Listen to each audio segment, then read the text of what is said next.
ప్రార్థన చేయండి. రైట్, ప్రసాద్ గారు ప్రార్థన చేయండి.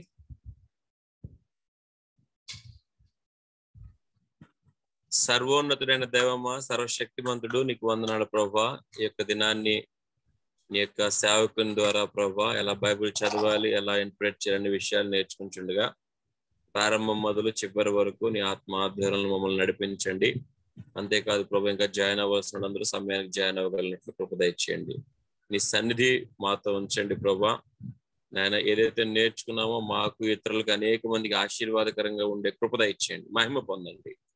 యేసు నామమున అడుగుచున్నాం తండ్రి, amen. Amen. Thank you. Praise lord.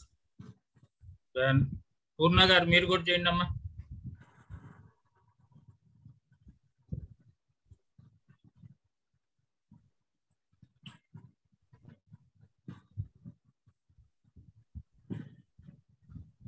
మహాపరిశుద్ధుడా, నీకే వందనాలు స్తోత్రాలు చెల్లించుకుంటున్నాం ప్రభా. నాయన ఈ రాత్రి కాల సమయంలో నీ పాద సన్నిధికి వచ్చున్నామయ్యా, నీకు వందనాలు స్తోత్రాలు ప్రభా. నాయన నా తండ్రి క్లాసులు నా ప్రభా నాయన నేటి దినాన్ని నా ప్రభా నాయన ప్రారంభించుచుండగా నా ప్రభా నాయన నీవు మా అందరితో నీవు మాట్లాడమని అడుగుచున్నాం ప్రభా. చక్కగా నేర్చుకునే జ్ఞానమును మాకు దయచేయమని అడుగుచున్నాం ప్రభా. ఇంకా నువ్వు రావాల్సిన బిడ్డలు నా ప్రభా నాయన సకాలానికి నా ప్రభు జాయిన్ అవటానికి నీవే కృప చూపమని అడుగుచున్నాం తండ్రి. నీకు వందనాలు స్తోత్రాలు ప్రభా. నాయన నా తండ్రి నా ప్రభా నాయన నా తండ్రి దైవజనులు చెప్పిన నా ప్రభా చక్కగా అర్థం చేసుకుని నా ప్రభా నాయన నా తండ్రి నా ప్రభా గ్రహించే శక్తిని మాకు దయచేసిన ప్రభా నాయన నీవే మహిమ పొందమని మా ప్రభు నా రక్షకుడైన యేసునామమున అడుగుచున్నాము తండ్రి, amen. Okay, thank you. Right, మనము ఏదన్నా ఒక పాట పాడుకుందాము. ఎవరైనా పాట పాడతారా? ప్రసాద్ గారు మీరు పాట పాడతారా?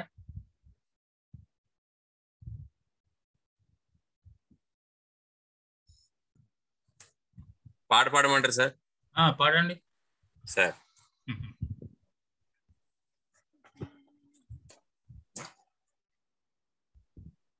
బ్రతికియున్నామంటే నీ కృపా, జీవిస్తున్నానంటే నీ కృపా, బ్రతికియున్నామంటే నీ కృపా. యూట్లోకి వెళ్ళారు. నీ కృపా, ఏ యోగ్యత మాలో లేదు, ఎంత భాగ్యమునిచ్చావు. పరిశుద్ధత మాలో లేదు, నీ ప్రేమను చూపావు. ఏ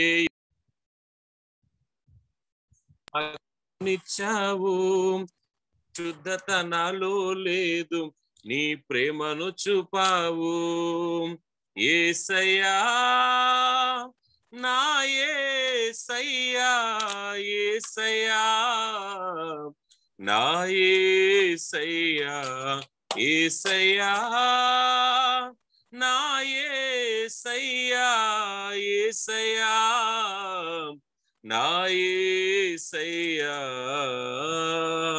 నా జీవిత నావా సాగుచుండగా తుఫానులు వరదలు విసరి కొట్టగా, కథలలేక నా కథ ముగించబోగా, నువ్వు పదా అంటూ నన్ను నడిపినావు.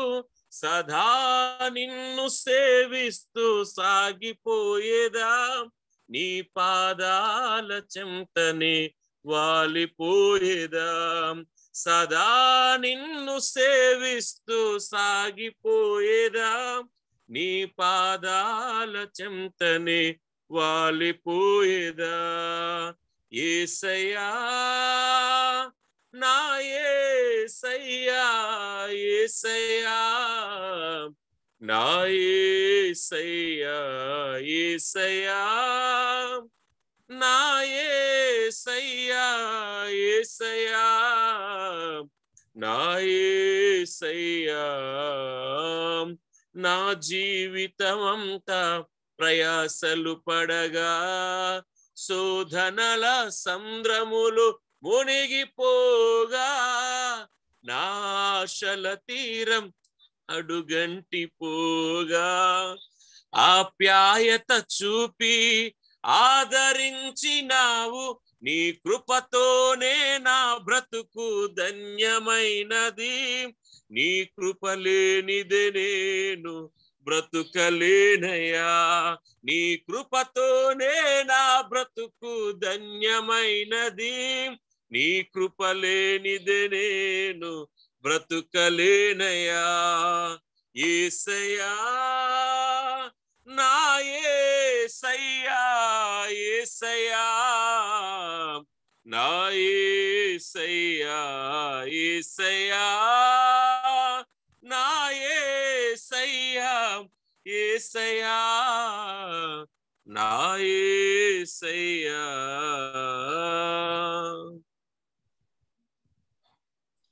Okay, thank you brother.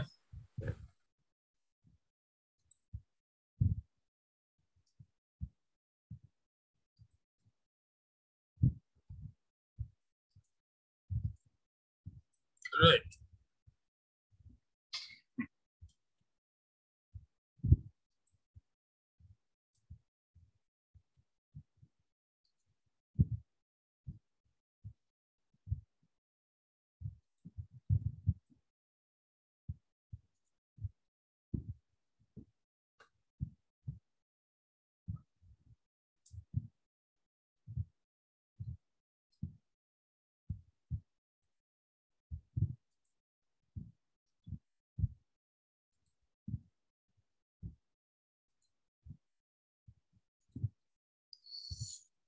నిన్న మీకు ఒక అసైన్మెంట్ ఇచ్చాను.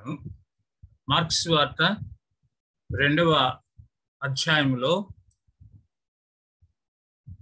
12 వచనాల వరకు మీరు చదివి ఈ ప్రశ్నలకు సమాధానాలు రాయండి అన్న. మరి ఎంతమంది చేశారో నాకు తెలియదు. నేను గూగుల్ క్లాస్ రూమ్లో కూడా పెట్టాను వీటిని. మీరు తప్పకుండా మీకున్న టైంలో ఇవి చెయ్యాలి. కొన్ని అసైన్మెంట్స్ చేస్తేనే మీకు ప్రాక్టికల్గా కొన్ని విషయాలు తెలుస్తూ ఉంటాయి అనేటువంటిది నా ఉద్దేశం. Okay, right. ఇక్కడ మీరందరూ కూడా మార్క్స్ వార్త 2వ అధ్యాయము 1 నుంచి 12 వచనాల వరకు ఉన్న ఆ విషయాన్ని చూడండి. మా బైబిల్ తీసి దగ్గర పెట్టుకోండి అందరు కూడా.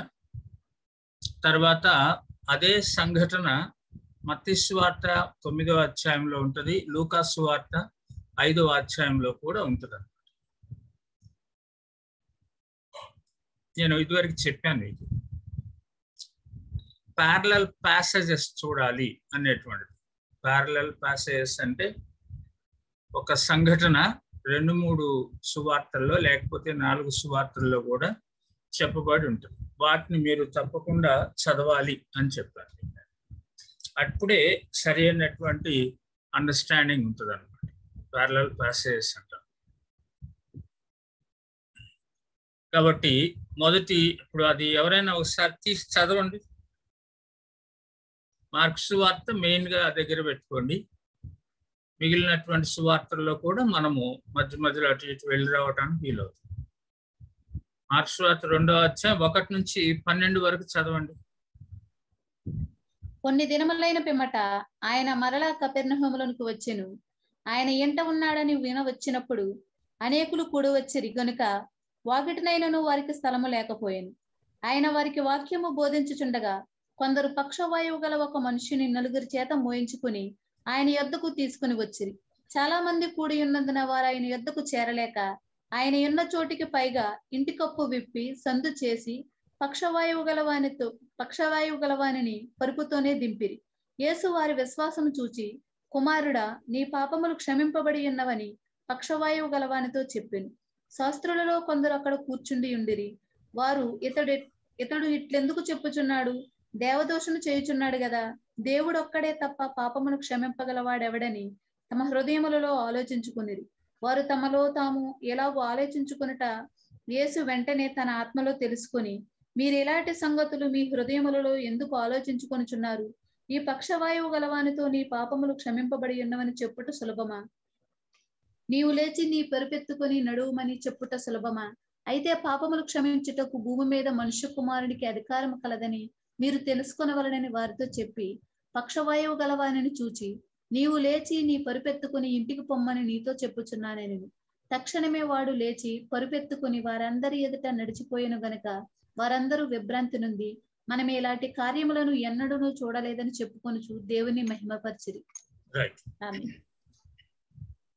ఈ భాగాన్ని మనం చూస్తూ ఉంటున్నప్పుడు ఈ విధంగా కొన్ని ప్రశ్నల ద్వారా అక్కడ ఉన్నటువంటి విషయాన్ని మనము గ్రహించడానికి వీలవుతుంది అనేటువంటిది ఉద్దేశం అన్నమాట. అంటే ఇవన్నీ కూడా అబ్జర్వేషన్ అంటాం, అబ్జర్వేషన్ క్వశ్చన్స్. అంటే మనము పరిశీలిస్తున్నాం, ఈ ప్యాసేజ్లో ఉన్నటువంటి విషయాన్ని పరిశీలిస్తా ఉన్నాం. మనం ఆత్మీయ సందేశము తర్వాత తీసుకుంటాం. ఈ ప్యాసేజ్లో ఉన్న విషయాన్ని ముందు మనం పరిశీలిస్తాం. పరిశీలించేటప్పుడు ఎక్కడ ఏమేం జరిగింది, ఎవరెవరు ఉన్నారు, ఇవన్నీ కూడా చూడాలన్నమాట. అందుకు ఈ ప్రశ్నలు మనకి గమనిస్తున్నారా. మొదట ఈ సంఘటన ఎక్కడ జరిగింది అన్నాడు. ఎక్కడ జరిగింది ఇది? మీరు అన్మ్యూట్ చేసుకొని చెప్పొచ్చు అందరూ. ఎక్కడ జరిగింది?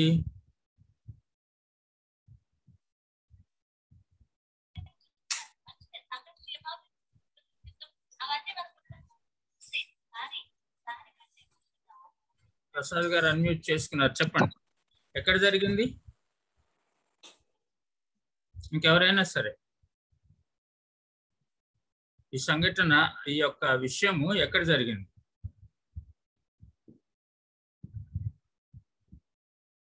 మొదటి వచనంలో ఏముంది? కపెర్నహూములో జరిగింది. కపెర్నహూములో జరిగింది. ఎందుకని అందరు చెప్పలేకపోతున్నారు, అన్మ్యూట్ చేసుకోలేకపోతున్నారా? గమనించండి, కపెర్నహూములో జరిగింది. యేసు ఆ ప్రదేశానికి ఇంతకు ముందు వెళ్ళాడా అంటే అక్కడ కొన్ని దినములైన పిమ్మట అని ఉంది, మరలా అని ఉంది అనమాట. కొన్ని దినములైన పిమ్మట మరలా అని ఉంది. దాన్ని బట్టి ఏమని అర్థమవుతుంది మనకి? ఆయన ఇంతకు ముందు కపెర్నహూముకు వచ్చాడు అనేటువంటి అర్థాన్ని ఇస్తుంది. అవునా కాదా? చెప్పండి. అవును సార్, అవునండి. ఇప్పుడు దాన్ని బట్టి మనకి మరి అంతకు ముందు ఎక్కడికి వెళ్ళాడు చూడండి. ఎప్పుడు వెళ్ళాడు? కపెర్నహూముకి అంతకు ముందు ఎప్పుడు వెళ్ళాడో చూడండి. శతాధిపతి దాసుడికి బాగు చేయడానికి వెళ్ళాడు సార్. శతాధిపతి వాళ్ళ దాసుడు బాగు అయ్యాడు కదండి. ఎక్కడుంది అది? మత్తయి సువార్త 8వ అధ్యాయం 5 నుంచి 13 దాకా ఉంటదండి. అవును. ఇప్పుడు అయితే మనకు ఆ మత్తయి సువార్తలో 8వ అధ్యాయంలోది ముందు జరిగిందా? ఇక్కడ మార్క్స్ సువార్తలో వెళ్ళిన సందర్భాలు చూడండి. మార్క్స్ సువార్త మొదటి అధ్యాయంలో వెళ్ళిన సందర్భం.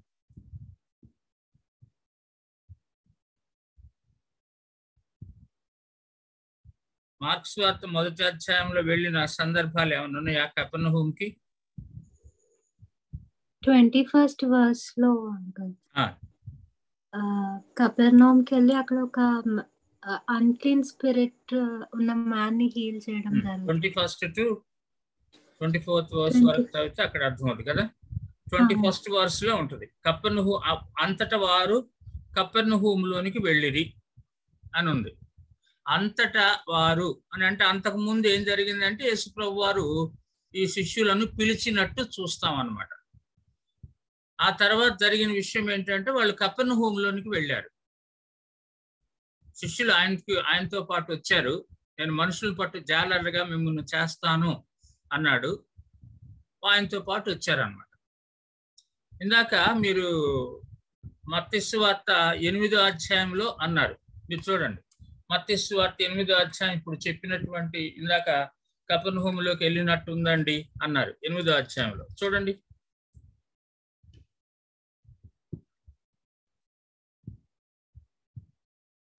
గమనించండి. అయ్యా ఇందాక ఎవరన్నారు? ప్రసాద్ గారు అన్నారా?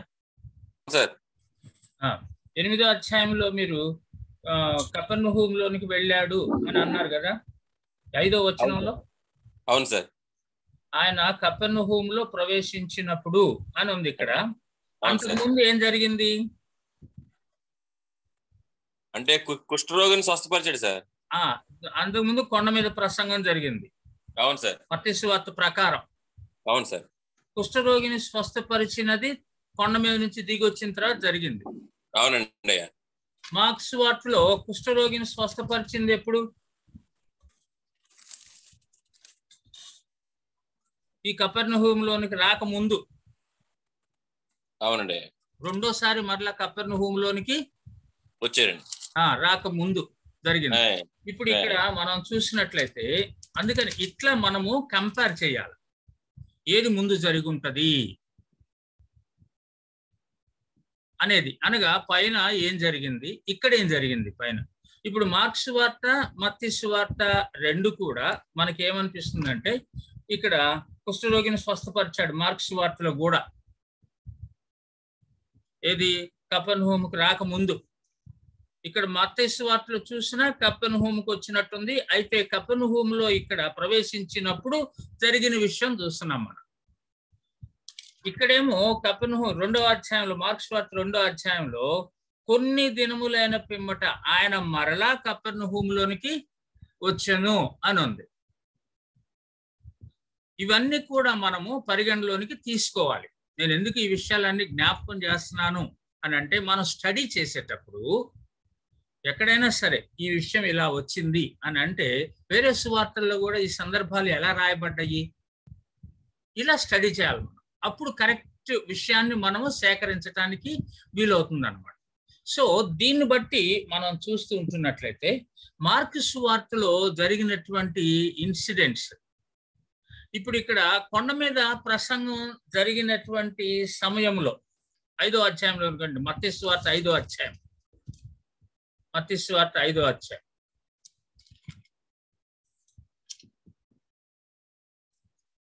మొదటి వచనంలో ఏముంది?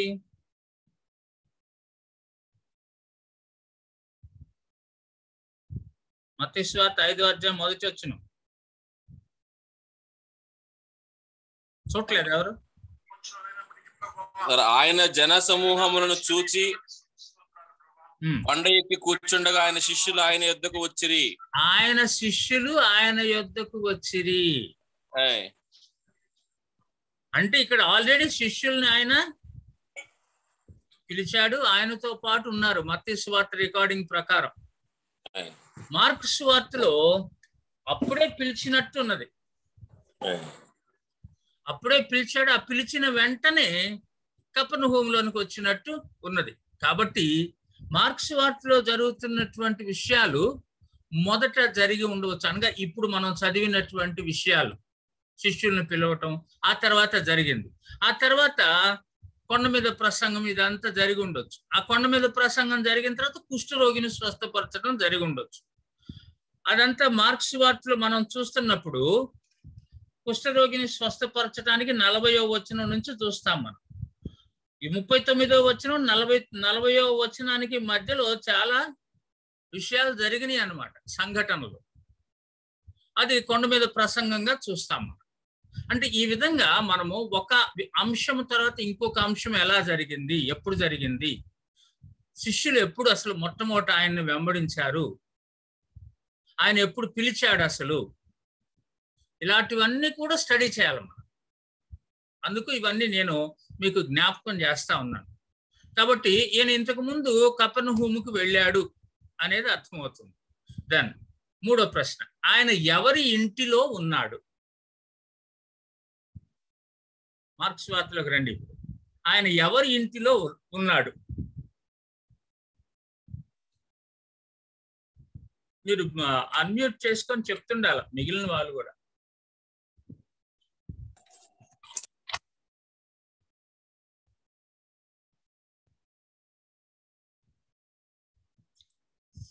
అయ్యా చెప్తున్నారా? మిగిలిన వాళ్ళు అన్మ్యూట్ చేసుకొని చెప్పండి. ఊరక ప్రసాద్ గారే చెప్పడం.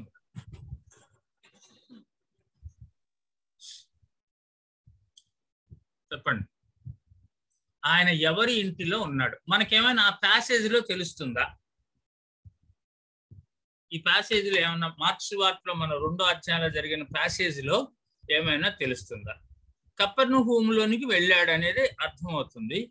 అంతకుముందు కపెర్నహూములోనికి వెళ్ళినప్పుడు ఎవరింటికి వెళ్ళాడు? డానియల్ గారు వింటున్నారా?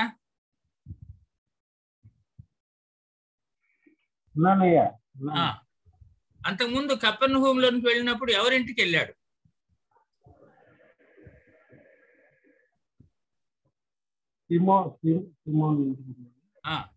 ఎవరింటికి వెళ్ళాడు? చెప్పండి.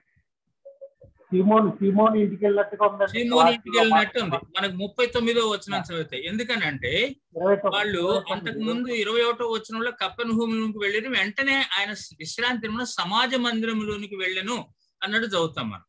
29వ వచనంలో చూసినప్పుడు వారు సమాజ మందిరంలో నుండి అని చూస్తున్నాం మనం. అంటే కపెర్నహూములోనే సమాజ మందిరంలో నుండి వెళ్ళి యాకోబుతోను యోహానుతోను సీమోను ఆంద్రేయ ఇంటి అనువారి ఇంట ప్రవేశించిరి. మనము బహుశా ఊహించవచ్చు, అది కరెక్ట్ అని నేను అంటలేదు. బహుశా మరలా కపెర్నహూముకు వచ్చినప్పుడు ఆయన ఇంట ఉన్నాడని వినవచ్చింది. 2వ వచనంలో ఆయన ఇంట ఉన్నాడని వినవచ్చినప్పుడు అని చూస్తున్నాం మనం. అనేకులు కూడి వచ్చిరని. ఏ ఇంట ఉన్నాడు అని ఇప్పుడు మనం ఊహించినప్పుడు బహుశా 32వ వచనం చూసినప్పుడు సాయంకాలం ప్రొద్దు గురింకినప్పుడు జనులు సకల రోగులను దయ్యములు పట్టిన వారిని ఆయన యొద్దకు తీసుకొని వచ్చిరి. ఎక్కడున్నాడు అన్నప్పుడు 33వ వచనం పట్టణమంతయు ఆ ఇంటి వాకిట కూడి ఉండెను. ఏ ఇల్లది?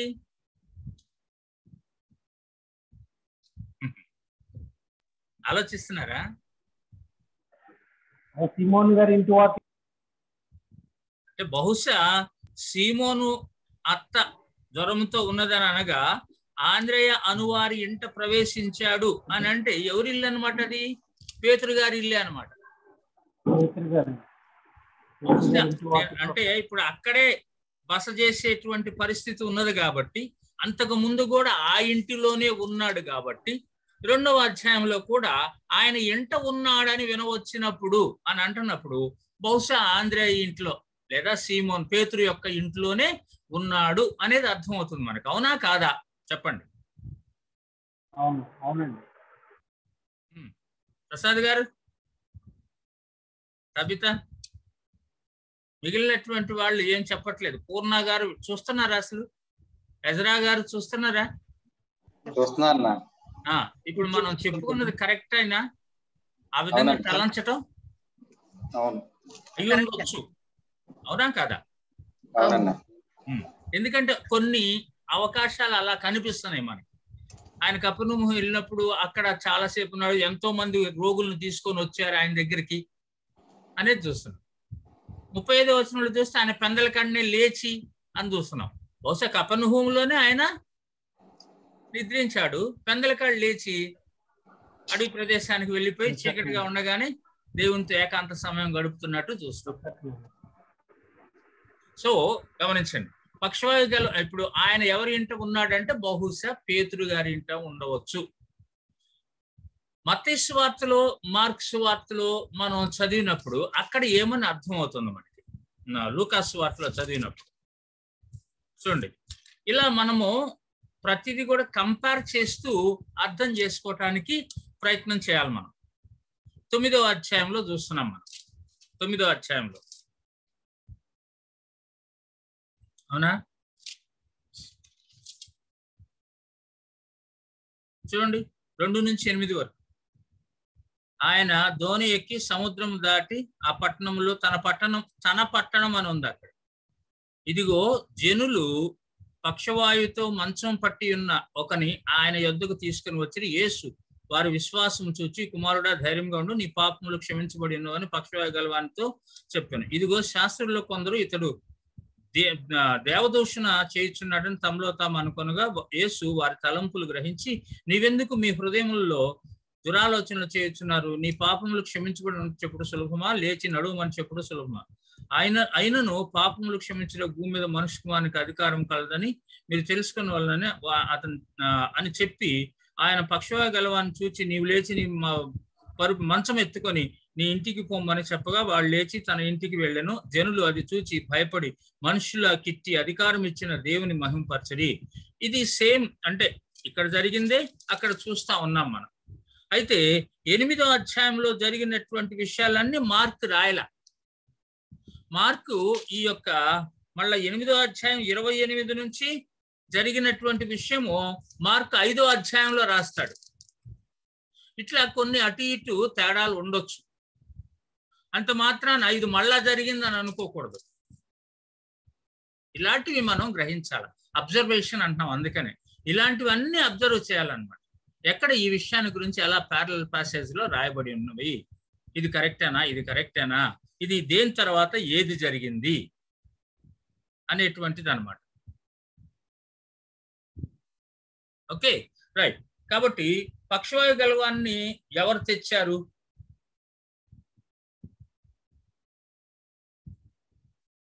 పక్షవాయు కలిగిన వాడిని ఎవరు తెచ్చారు?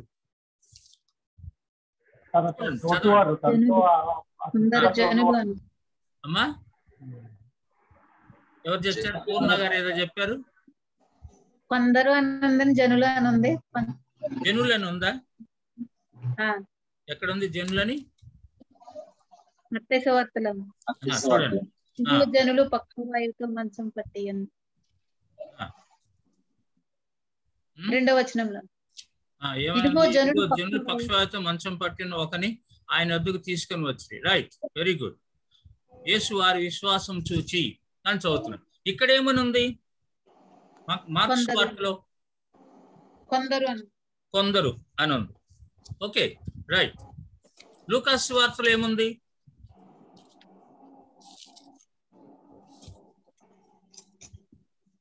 లూకాస్ వార్తలో 5వ అధ్యాయం 18వ వచనం నుంచి ఉంటుంది ఈ సంఘటన. ఇదిగో కొందరు మనుష్యులు పక్షవాయు గల ఒక మనుష్యుని మంచం మీద మోసుకొని వాడిని లోపలికి తెచ్చి ఆయన ఎదుట ఉంచుటకు ప్రయత్నం చేసిరి. మార్క్స్ వార్తలో ఏముంది? కొందరు 4 చేత మోయించుకొని వచ్చాను అని ఉంది. ఇప్పుడు ఇట్లా తేడా ఎందుకు వచ్చింది? మార్కు కూడా అంతే రాయాలా, మత్తయి కూడా అలాగే రాయాలా, లూకా కూడా అలాగే రాయాలా అని అందామా? మత్తయి రాసిన టైం వేరు, లూకా రాసిన టైం వేరు, మార్కు రాసిన టైం వేరు. మార్కు పేతురు గారు డిక్టేట్ చేస్తే రాశాడు అని అంటారు. బైబిల్ పండితులు ఏమంటారంటే బహుశా పేతురు చెప్తే మార్కు రాశాడు ఈ సువార్తని. మొదటిగా రాయబడిన సువార్త మార్కు అయి ఉండొచ్చు, దొరికినటువంటి కాపీలను బట్టి. ఇది మనం అర్థం చేసుకుంటున్నాం. కాబట్టి మార్కు ఏం రాశాడంటే కొంతమంది 4 చేత మోయించుకొని వచ్చారు. ఎందుకు అని అంటే పేతురు గారు యేసు ప్రభువుతో ఉన్నాడు ఆ టైంలో. కాబట్టి పేతురు గారు ఇచ్చేటువంటి సమాచారము అథెంటిసిటీ ఉండొచ్చు, మనకి అథెంటిక్ గా ఉండొచ్చు. మనకి అంటే ఊహిస్తున్నాం మనం ఇట్లా. గమనించండి. తర్వాత మత్తయి ఏమో తర్వాత రాశాడు. మత్తయి యూదుల కొరకు రాస్తాడు.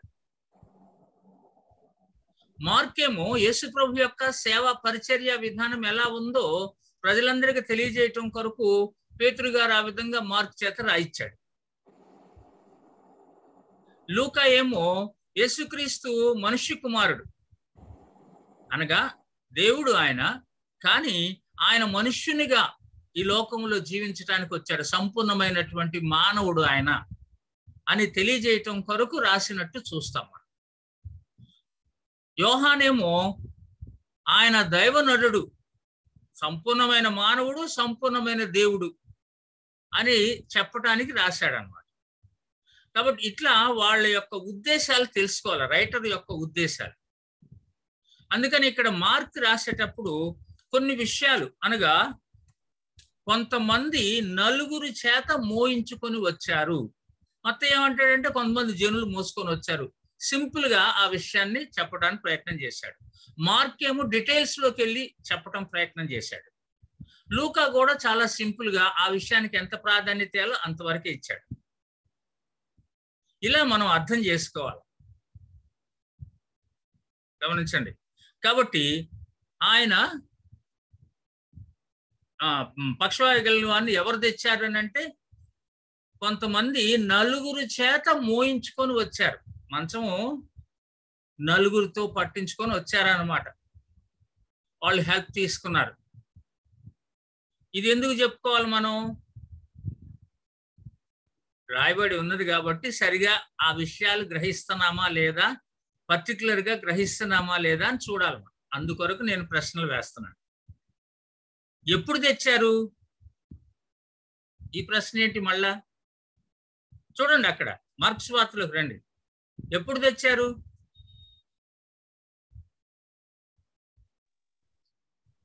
ఆయన వాక్యము బోధించుచుండగా తీసుకుని వచ్చారు. Very good. ఆయన వారికి వాక్యము బోధించుచుండగా. గమనించండి దేవుని బిడ్డలారా, ఇలాంటివి మనము ఖచ్చితంగా అబ్జర్వ్ చేయాలి. అప్పుడు దానికి సరైన అర్థాన్ని తీసుకొని వస్తాం. నెక్స్ట్ స్టెప్ ముందు అబ్జర్వేషన్ కరెక్ట్గా ఉండాలి కదా. అందుకనే చెప్పుకున్నాంగా, మనం సరిగా అబ్జర్వ్ చేయకపోతే మనం సరిగా అర్థం చెప్పలేమని. అందుకనే అబ్జర్వేషన్ లో ఏం జరుగుతుంది ఇక్కడ? ఎప్పుడు తీసుకొని వచ్చారు? ఏ సమయంలో? ఆయన వారికి వాక్యము బోధిస్తూ ఉన్నాడు. అర్థం చేసుకోండి. తర్వాత యేసు వారి విశ్వాసము చూచి అని ఉంది ఇక్కడ. ఎవరి విశ్వాసం అన్నానే? చెప్పండి, ఎవరి విశ్వాసం అక్కడ? చూడండి వాక్యం, మీరు చదివి చెప్పాలి నాకు. ఎవరి విశ్వాసం చూసి? తీసుకుని వచ్చిన వారి విశ్వాసం. తీసుకొని వచ్చిన వారి విశ్వాసం. మోసుకొని వచ్చిన వారి విశ్వాసమా?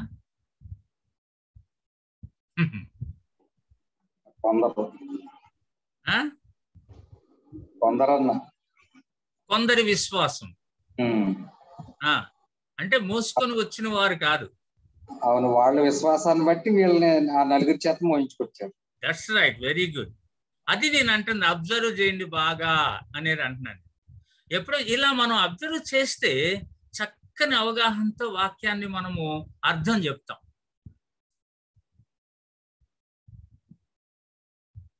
అర్థమవుతుందా అమ్మా? పూర్ణ గారు అర్థం చేసుకుంటున్నారా?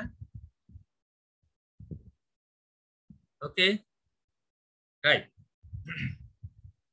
చూడండి ఇప్పుడు అతనితో యేసు ఏమన్నాడు?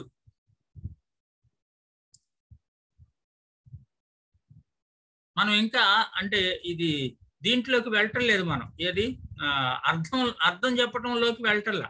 ఇక్కడున్న విషయాలే గ్రహిస్తున్నాం ముందు మనం. అతనితో యేసు ఏమన్నాడు? ఎవరితో? రోగితో. చెప్పండి. Your sins are forgiven. Son, your sins are forgiven అని. నీ పాపములు క్షమించబడి యేసు వారి విశ్వాసం చూచి, కుమారుడా పాపములు క్షమించబడి ఉన్నవని పక్షవాయువు గలవానితో చెప్పారు అన్నట్టు చూస్తున్నాం మనం. అవునా? ఈ పాపములు క్షమించబడి. అందుకే నేనేం ప్రశ్నిస్తున్నానంటే, వాస్తవానికి ఒక రోగిని ఆయన దగ్గర తీసుకొని వచ్చినప్పుడు ప్రభు ఏం మాట్లాడాలా? దేని విషయం మాట్లాడాలి? స్వస్థత గురించి మాట్లాడాలి. అనగా అతన్ని పక్షవాయువు నుంచి లేచిపో అని ఆ లాస్ట్ లో చెప్పిన మాటలు ముందు చెప్పాలి. నువ్వు లేచి నీ పరిపెత్తుకున్నాడు అని స్వస్థత గురించి మాట్లాడాలి. కానీ యేసు ప్రభు వారు ఇక్కడ రోగితో అసలు ఏమనాలి అంటున్నాను. అందుకని అతనితో యేసు ఏమన్నాడు? పాపము గురించి, నీ పాపాలు క్షమించబడి ఉన్నవి అంటున్నాడు. అందుకని నేను మళ్ళా ఇక్కడ రెండో ప్రశ్న వేశాను. పాప క్షమాపణ, శరీర స్వస్థత ఏది ముఖ్యము? వాస్తవానికి ఇది ఇంటర్ప్రిటేషన్ క్వశ్చన్ ఇది.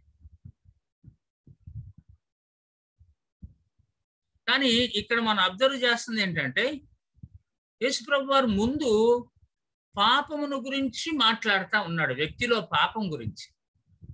అంతేకాకుండా సమయము కూడా ఆయన కేవలము స్వస్థపరచటానికి కూర్చోలేదు అక్కడ. ఆయన స్వస్థపరచటానికి ఆ ఇంటికి వచ్చి కూర్చోలా. అందుకని ఏం చదివాం అంతకు ముందు మనం? వాక్యము బోధించటానికి వచ్చాడు అనేది అర్థమైపోతా ఉంది. వాక్యం బోధిస్తూ ఉండగా అనేది. దీనిని బట్టి మనం అబ్జర్వ్ చేస్తున్న విషయం ఏంటంటే, యేసు ప్రభు వారు ఎక్కడైనా కానీ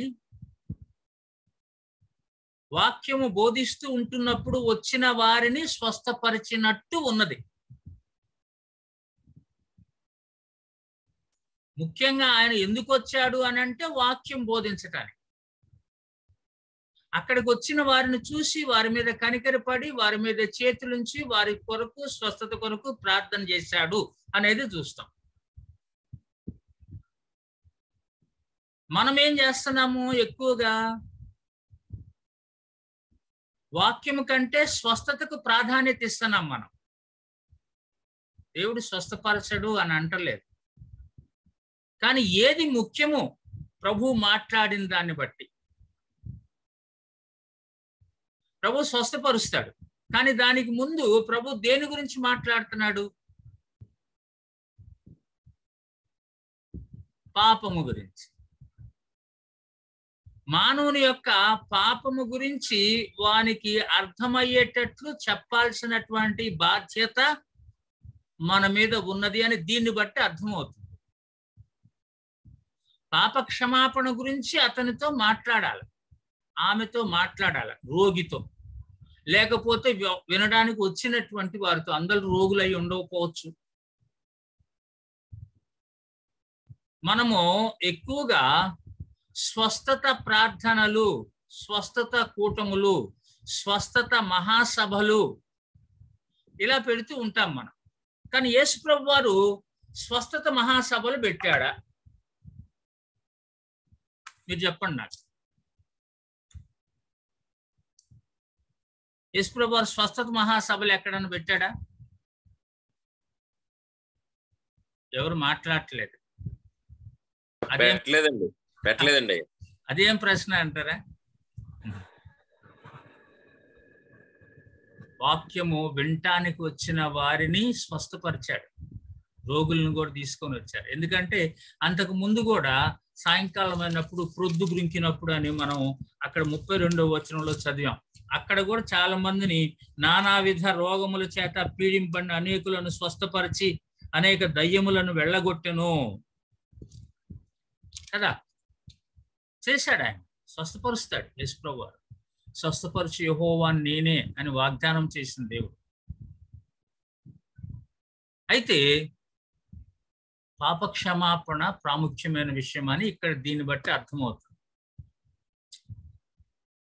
అందుకని ఇక్కడ పాప క్షమాపణ ముఖ్యమా, శరీర స్వస్థత ముఖ్యమా అనేది ప్రశ్నించాడు.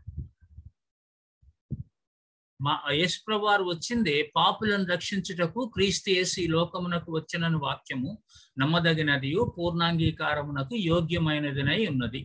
1 తిమోతి 1:15 వచనంలో చదువుతాం అది మనం. పాపులను రక్షించుటకు, నశించిన దాన్ని వెతికి రక్షించుటకు నేను వచ్చానంట. గమనిస్తున్నారు? కాబట్టి దాన్ని బట్టి మనకేమని అర్థమవుతుందంటే, యేసయ్య వచ్చి ముఖ్యంగా మన పాపాలు క్షమించబడే మార్గాన్ని గురించి బోధిస్తున్నాడు.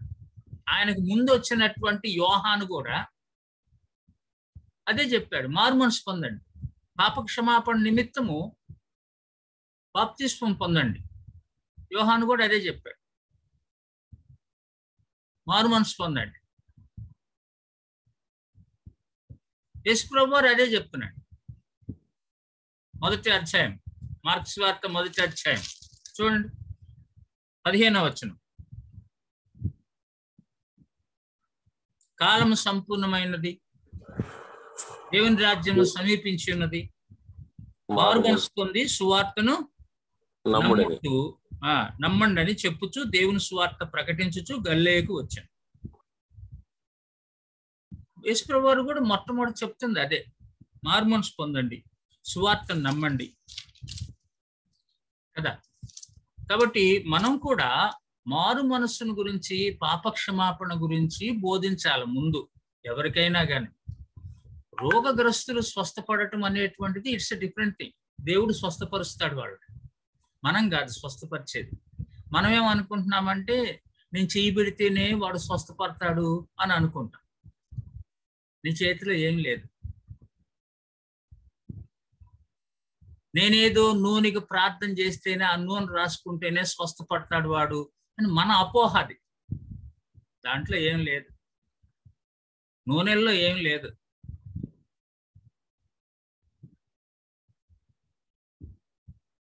మనమేమో అంటే ఏది నూనె రాసి ప్రార్థన చేయమని వాక్యంలో రాయబంది యాకోబు పత్రికలో. నూనె రాసి ప్రార్థన చేయండి అని. ఎందుకు నూనె రాసి? రోగగ్రస్తులకు ఒకవేళ ఏదైనా కానీ గాయాలు ఉంటే ఆ నూనె, ఒలివ నూనె స్వస్థపరిచే గుణం ఉంటుంది దానికి. అది రాసి అంటే రాసిన తర్వాత ప్రార్థన చేయండి అన్నాడు. మనం ఏం చేస్తున్నాము? నూనెకి ప్రార్థన చేస్తున్నాం, రోగికి కాదు. నూనెకి ప్రార్థన చేసి నూనె సీసాలు అమ్ముకోవటం మొదలు పెట్టాము. మీకు తెలుసో తెలియదో, నూనె వ్యాపారం బాగా జరుగుతుంది దినాల్లో, ముఖ్యంగా క్రైస్తవ సంఘాల్లో. ప్రేరాయలు అని బైబిల్లో లేనటువంటి విషయాలని మనం తగిలించుకున్నాం. అర్థం చేసుకోండి. అంటే ఇక్కడ స్వస్థత ఇవి వచ్చింది కాబట్టి శరీర స్వస్థ అనే దాని గురించి నేను మాట్లాడుతున్నాను. గమనించండి దేవుని బిడ్డలారా. నూనె రాసి ప్రార్థన చేయండి రా బాబు అంటే, నూనెకు ప్రార్థన చేసి తీసుకెళ్ళి రాసుకోపో, కళ్ళల్లో పోసుకోపో, నోట్లో పోసుకోపో, చెవుల్లో పోసుకోపో. ఎక్కడిది ఇది? అనాగరికమైనటువంటి విషయాలు. నేను చూశాను ఒక దైవజనుడు అని చెప్పబడుతున్న ఆయన, ఆమె దయ్యం బట్టి తంటాలు పడతా ఉంటే బలవంతంగా ఆమె కళ్ళు తెరిచి ఆ కళ్ళల్లో నూనె పోసాడు. ఏది? ప్రేరాయలు. బలవంతంగా ఆమె నోరు తెరిచి నోట్లో నూనె పోసేసాడు.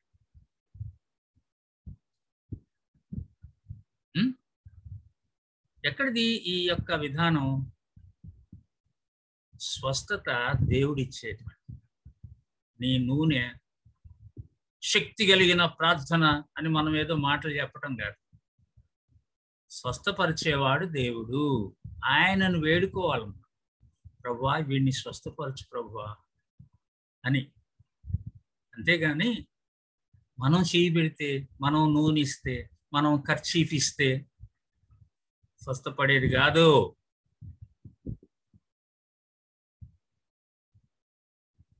తాన్లు గుడ్డలు కొనుక్కొచ్చుకొని కట్ చేసుకొని వాటి మీద నా చెయ్యి పెడితే అవి పరిశుద్ధపరచబడతాయి, అద్భుతంగా స్వస్థత క్రియ దాంట్లో జరిగిపోతుంది. ఇవన్నీ మన అపోహలు.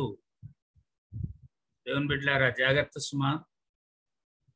అబద్ధ బోధకులు, అబద్ధ ప్రవక్తలు ఈ విధంగా తయారయ్యారు. Not only in our India, ప్రపంచం అంతటా ఉన్నారు ఇలాంటి మాయగాళ్ళు. అర్థం చేసుకోండి. అందుకని వాక్యంలో ఉన్న విషయాన్ని గ్రహించడానికి ఎక్కువసేపు తీసుకుంటున్నారు దీన్ని మీ దగ్గర. అక్కడ గమనించండి. చెప్పండి ప్రసాద్ గారు, చెప్పండి. అంటే సార్, అంటే ఇప్పుడు సంఘ పెద్దలు నూనె రాసి ప్రార్థన చేస్తారని చెప్పారు కదా సార్. అంటే నా ఒపీనియన్ అంటే ఇప్పుడు రోగులు అంటే వాళ్ళ ఫ్యామిలీ ఉంటారు, అందరూ ఉంటారు, కానీ సంఘ పెద్దలు వెళ్ళి వాళ్ళకి నూనె రాసి కార్యక్రమం వెళ్ళి పెట్టుకుంటారండి. అది ఆ దినాల్లో మొదట్లో సంఘానికి, సంఘ పెద్దలకి దేవుడు అప్పగించినటువంటి పనిగా పౌలు గారు యాకోబు గారు గుర్తు చేస్తా ఉన్నాడు. సంఘంలో పెద్దల యొక్క పని ఏంటంటే వీళ్ళందరినీ కూడా ఆదరించటం, రోగుల్ని దగ్గరికి వెళ్ళి ప్రార్థన చేయటం. మీరే అన్నారు, ఏమని ఉంది వాక్యంలో? పెద్దలు ఏం చేయమని ఉంది? పెద్దను పిలిపించవలను, అతను నూనె రాసి అతని కొరకు వారు నూనె రాసి వారి కొరకు ప్రార్థన చేయాలని ఉంది. అవునండి. ఇప్పుడు మనం ఏం చేస్తున్నాం? అయ్యా చెప్పండి, మనం ఏం చేస్తాం? అంటే నూనెకి ప్రార్థన చేస్తామండి, కాదనడం లేదు. అది వాక్యానుసారమా? అలా అలా కదండి, వాక్యానుసారం అంటే ఇప్పుడు చెప్పండి నాకు. నూనెకు ప్రార్థన చేసి నూనె ప్రార్థన చేశాను కాబట్టి ఇది శక్తివంతమైన నూనె అయిపోయింది అని చెప్పడము వాక్యానుసారమా? అంటే ఇప్పుడు కొత్తగా అన్యులు వచ్చారనుకోండి సార్, ఎవరు వచ్చినా కానండి, అన్యులు కాదు, క్రైస్తవులు కాదు, యేసు ప్రభువు నమ్మనటువంటి వాడు, మారు మనసు పొందనటువంటి వాడు అన్యుడే. అవును సార్. అదే ఇప్పుడు వాళ్ళు వచ్చారు, వాళ్ళు ఒకవేళ ఈ ప్రేయర్ ఆయిల్ రాసుకుంటే మాకు ఏదో స్వస్థ కలుగుతుంది అని ఒక బిలీఫ్ తో వచ్చారనుకోండి, అలా వాళ్ళకి ప్రేయర్ చేసేయడం అట్లా నేర్పియొద్దయా? వాక్యంలో లేనటువంటిది మనం పూసాం వాళ్ళకి, అట్లా నేర్పిస్తున్నాము మొదటి నుంచి. అయ్యా, వాక్యంలో లేని దాన్ని ఎందుకయ్యా మనం ప్రాక్టీస్ చేసేది? ఇప్పుడు దాకా వాక్యానుసారంగా మనం బ్రతకాల, వాక్యమే మనకు ఆధారం అని చెప్పుకున్నాం కదా. అలాంటప్పుడు వాక్యంలో లేని దాన్ని మనం ఎందుకు కవిత్వం చేయటం? మంచి సమరయుని దగ్గర కూడా కథలో, మంచి సమరయుని కథలో వాని అయినటువంటి గాయాలకి నూనె రాసినట్టు చూస్తాం మనం.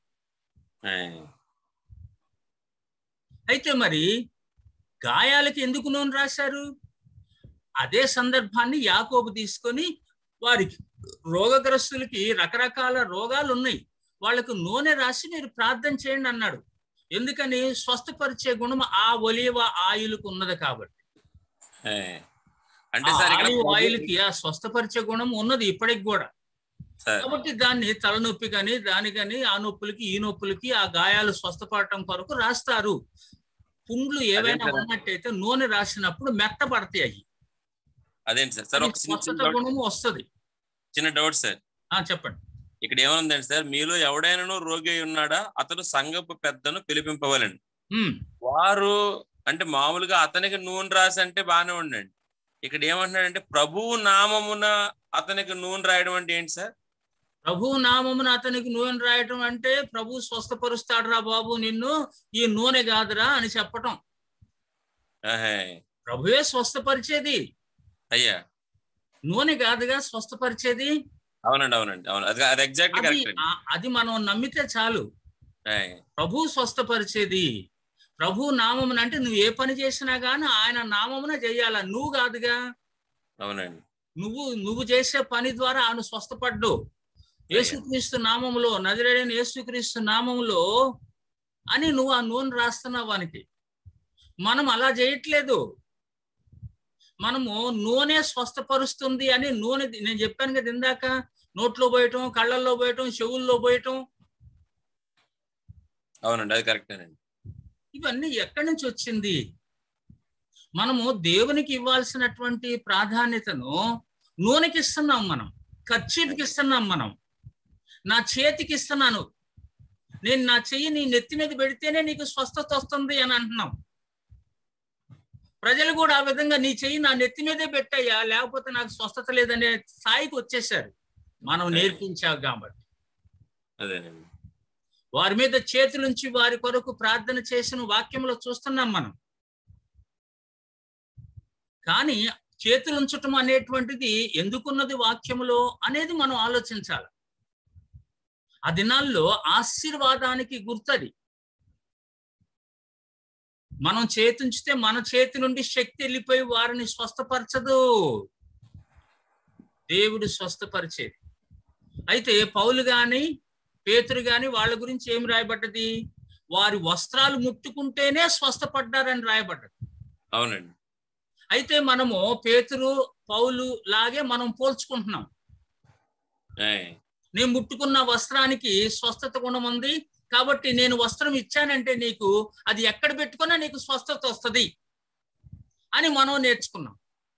అంతటి వారమా మనము?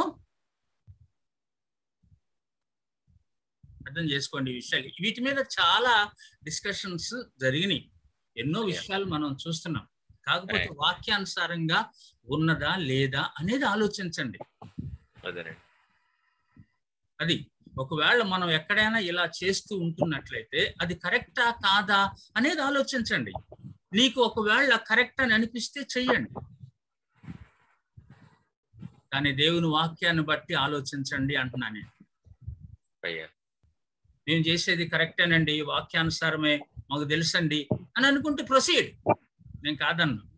కానీ ఆలోచించాల్సిన బాధ్యత ఉందా లేదా మనకి? అది అవునా కాదా అని. అవును సార్. అది అందుకని అంటున్నాను. సరే, ఇక్కడ మనం వెళ్ళిపోదాం, ముందుకెళ్దాం. ఇక్కడ పాప క్షమాపణ గురించి యేసు ప్రభు వారు మాట్లాడాడు. అతని పాపములు క్షమించబడాలి. తర్వాత మనం యాకోబు పత్రికలో చదువుతాం, అతడు పాపములు చేసిన వాడైతే పాప క్షమాపణ నొందును. అవునా కాదా? అక్కడే ఉందిగా ఆ మాటలు. నాకు యాకోబు పత్రికలు మీరు చదివిన విషయాల్లోనే ఉన్నాయి. సరే, ఇక్కడ శాస్త్రులు ఏమన్నారనంటే, ఇతడు ఇట్లెందుకు చెప్పుచున్నాడు అని హృదయములు ఆలోచిస్తున్నారు. ఏమనుంది అక్కడ చూడండి. శాస్త్రుల్లో కొందరు అక్కడ కూర్చుండి ఉండేది, వాడు ఇతడు ఇట్లెందుకు చెప్పుచున్నాడు, దేవదూషణ చేయుచున్నాడు కదా అని అన్నారు. అంతేకాదు, దేవుడు ఒక్కడే తప్ప పాపములు క్షమించబలవాడెవడని వారు తమ హృదయముల్లో ఆలోచించుకొనిరి. వారి హృదయాల్లో వాళ్ళు ఆలోచించుకుంటున్నారు ఈ విషయాలు. బయటికి చెప్పలా, పెద్దగా కూడా ఆయన అడగలేదు, ఏమయ్యా నువ్వేమన్నా దేవుడువా ఏంటి పాప క్షమాపణ గురించి మాట్లాడుతున్నావు అని అడగల. హృదయంలో అనుకున్నారు, మనసులో అనుకున్నారు, ఇదేంటి దేవుడు కదా పాపాలు క్షమించేది, మరి ఇతనేమో కుమారుడా నీ పాపములు క్షమించబడునుగాక అని ఇతనే దేవుడుగా మాట్లాడుతున్నాడు ఏంటి అని హృదయంలో అనుకున్నాడు. గమనించారా? అంతేకాదు, దేవదూషణ చేయుచున్నాడు అని అన్నారు. ఎలా దేవదూషణ అవుద్దది? వారి దృష్టిలో దేవదూషణ అంటే ఏంటి? ఈ శాస్త్రులు ఎవరు అసలు? శాస్త్రులు ఎవరు? శాస్త్రులు, పరిసయ్యులు, సద్దూకైలు ఇలాంటివన్నీ యూదుల్లో చూస్తాం. ఈ శాస్త్రులు ఎవరు అంటే ధర్మశాస్త్రాన్ని పఠించేవారు, ధర్మశాస్త్ర పండితులు. అంతేకాదు, గమనించండి, పరిశీలనలోనే ఉన్నారు వీళ్ళంతా. ధర్మశాస్త్ర పండితులు అని అంటే శాస్త్రులు ఏం చేస్తారంటే కాపీలు రాస్తా ఉంటారు. మనం ఇదివరకు చెప్పుకున్నాం కాపీస్. ధర్మశాస్త్రం ఆ పుస్తకాలన్నీ కాపీ చేస్తూ ఉంటారు అనమాట. స్క్రైబ్స్ అంటాం ఇంగ్లీష్. అందుకని ఎవరైనా కానీ గ్రుడ్డి వాళ్ళు కానీ చేతులు లేని వాళ్ళు కానీ పరీక్షలు రాయడానికి వెళ్తే, మామూలుగా మన స్కూల్ పరీక్షలు, కాలేజ్ పరీక్షలు, వాళ్ళకు ఒక స్క్రైబ్ని పెడతారు. స్క్రైబ్ అంటే వాళ్ళ తరపున రాస్తారన్నమాట, వాళ్ళని స్క్రైబ్ అంటారు. అదే శాస్త్రి ఇక్కడ మనం చదువుతాం. కాబట్టి వీళ్ళు ఏమనుకుంటున్నారంటే దేవదూషణ చేస్తున్నాడు ఇతను. ఏంటి దేవదూషణ అంటే యూదుల దృష్టిలో? చెప్పండి మీరు, యూదుల దృష్టిలో దేవదూషణ అంటే ఏంటి? ఎజ్రా గారు చెప్పాలి. పూర్ణమ్మ గారు చెప్పండి. చెప్పండి. ఏంటి సార్ దేవదూషణ అంటే? యూదుల దృష్టిలో దేవదూషణ అంటే ఏంటి? ఇక్కడ వీళ్ళు అన్నారు, శాస్త్రులు ఏమన్నారంటే దేవదూషణ చేయుచున్నాడు కదా అన్నారు. చెప్పండి.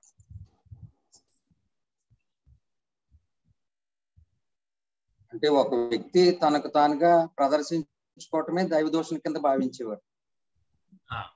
ఇంకా ప్రసాద్ గారు చెప్పండి, చెప్పబోయారు. అంటే వాళ్ళు దేవదూషణ అంటే పాపాలు క్షమించడానికి దేవుడికి అక్కడికే ఉంటది కదా, ఇతను దేవుడని వాళ్ళు అనుకోవట్లేదు కాబట్టి ఇతను దేవుడి నామాన్ని అవమానపరుస్తాడని భావించుండొచ్చు సార్. Right, very good. ఇంకెవరని చెప్తారా?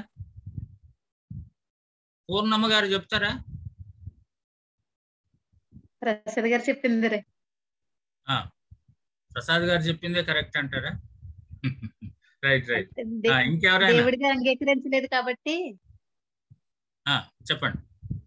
దేవుడిగా అంగీకరించలేదు కాబట్టి వాళ్ళు, అందుకనేసి ఇతను దేవుడు చెప్తున్నాడని వాళ్ళు అభిప్రాయపడ్డారు. Right, very good. ఇప్పుడు మనం కొన్ని సందర్భాలను బట్టి చూస్తున్నట్లయితే ఇతను మానవుడిగా ఉన్నాడు. దేవుడు చేయాల్సినటువంటి పని అది, పాపములు క్షమించే పని ఎవరిది? దేవుడు చేసే పని.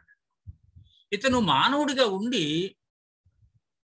దేవుడు చేయాల్సిన పని ఇతను చేస్తున్నాడు ఏంటి? పాపాలు క్షమించే అధికారం దేవునికి ఉంది. ఇతనికి ఎక్కడిది అధికారం? కాబట్టి ఇతను దేవుడుగా తనను తాను చెప్పుకుంటున్నాడు కాబట్టి దేవదూషణ చేస్తున్నాడు అనే నిర్ధారణకు వచ్చారు వాళ్ళు.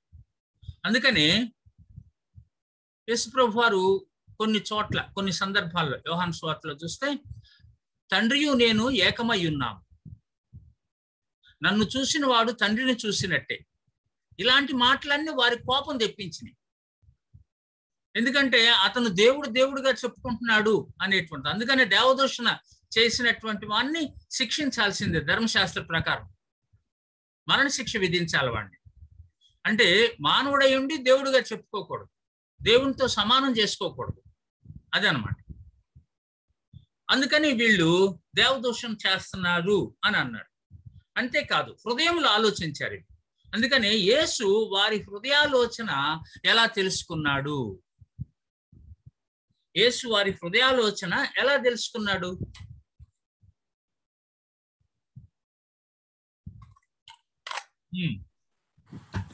ఆయన హృదయాంతరంగాలు ఎరిగిన దేవుడు అండి.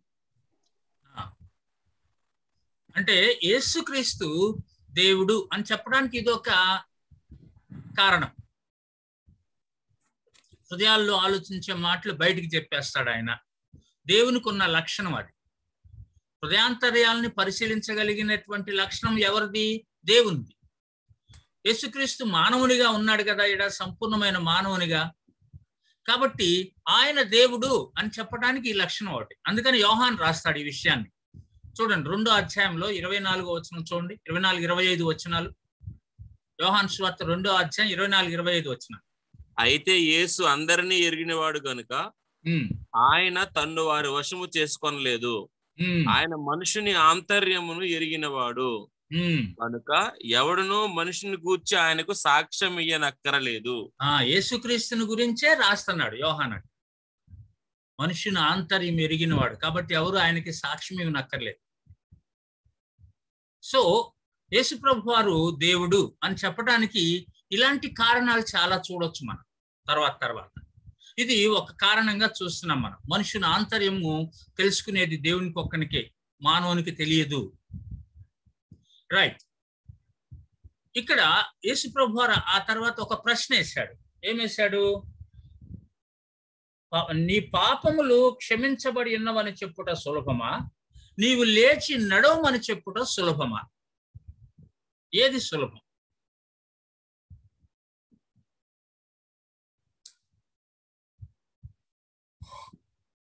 ఏది సులభం? నీ పాపములు క్షమించబడి ఉన్నవి అని చెప్తే సులభమా, నడవమని చెప్పటం సులభం? మన ఆలోచన అంతవరకు. చెప్పండి ఎజ్రా గారు. ఫస్ట్దే అనుకుంటున్నాను సార్. ఏది? ఈ పాపములు క్షమించబడి ఉన్నవి.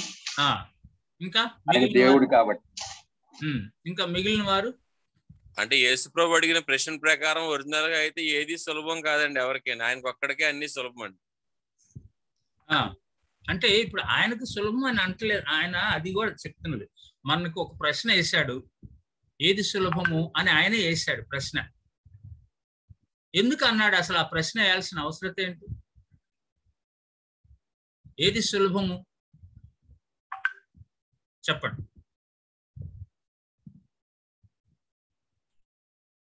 ఇంకా వేరే వాళ్ళు చెప్పాల. స్వస్థత సులభం సార్, శరీర స్వస్థతే సులభం అండి. అంటే లేచి నడవమని చెప్పడమే సులభం అండి. నడవకపోతే అయ్యా ఎవరికి అన్నానులేండి, నడవకపోతే ఎట్లా అన్నా. పాపాలు క్షమించబడాలంటే ఏం చేయాలా?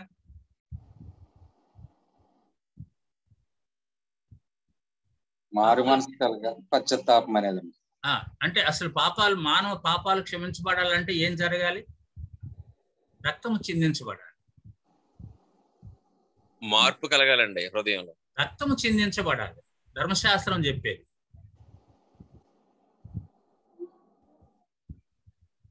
కదా, రక్తము చిందించబడినదే పాపక్షమాపణ లేదు, ధర్మశాస్త్రం చెప్పేది అది. అందుకని యేసు ప్రభు వారు ఈ లోకానికి వచ్చింది రక్తం చిందించటానికి. పాపాలు క్షమించబడటము అంత సులభం కాదు. రక్తము చిందించబడాలి. యేసుప్రభువు వారు శిలువ మీద మరణించాలి, అప్పుడే పాపాలు క్షమించబడతాయి. శిలువ మీద మరణించి తిరిగి లేవాలి. అది కూడా లోక పాపములన్నీ తన మీద వేసుకున్నాడు. అందుకనే ఆ యొక్క సన్నివేశాన్ని గుర్తు చేసుకుని గెత్సెమనే తోటలో ప్రభువా నీ చిత్తమైతే ఈ గిన్నె నా యొద్ద నుంచి తొలగించన్నాడు.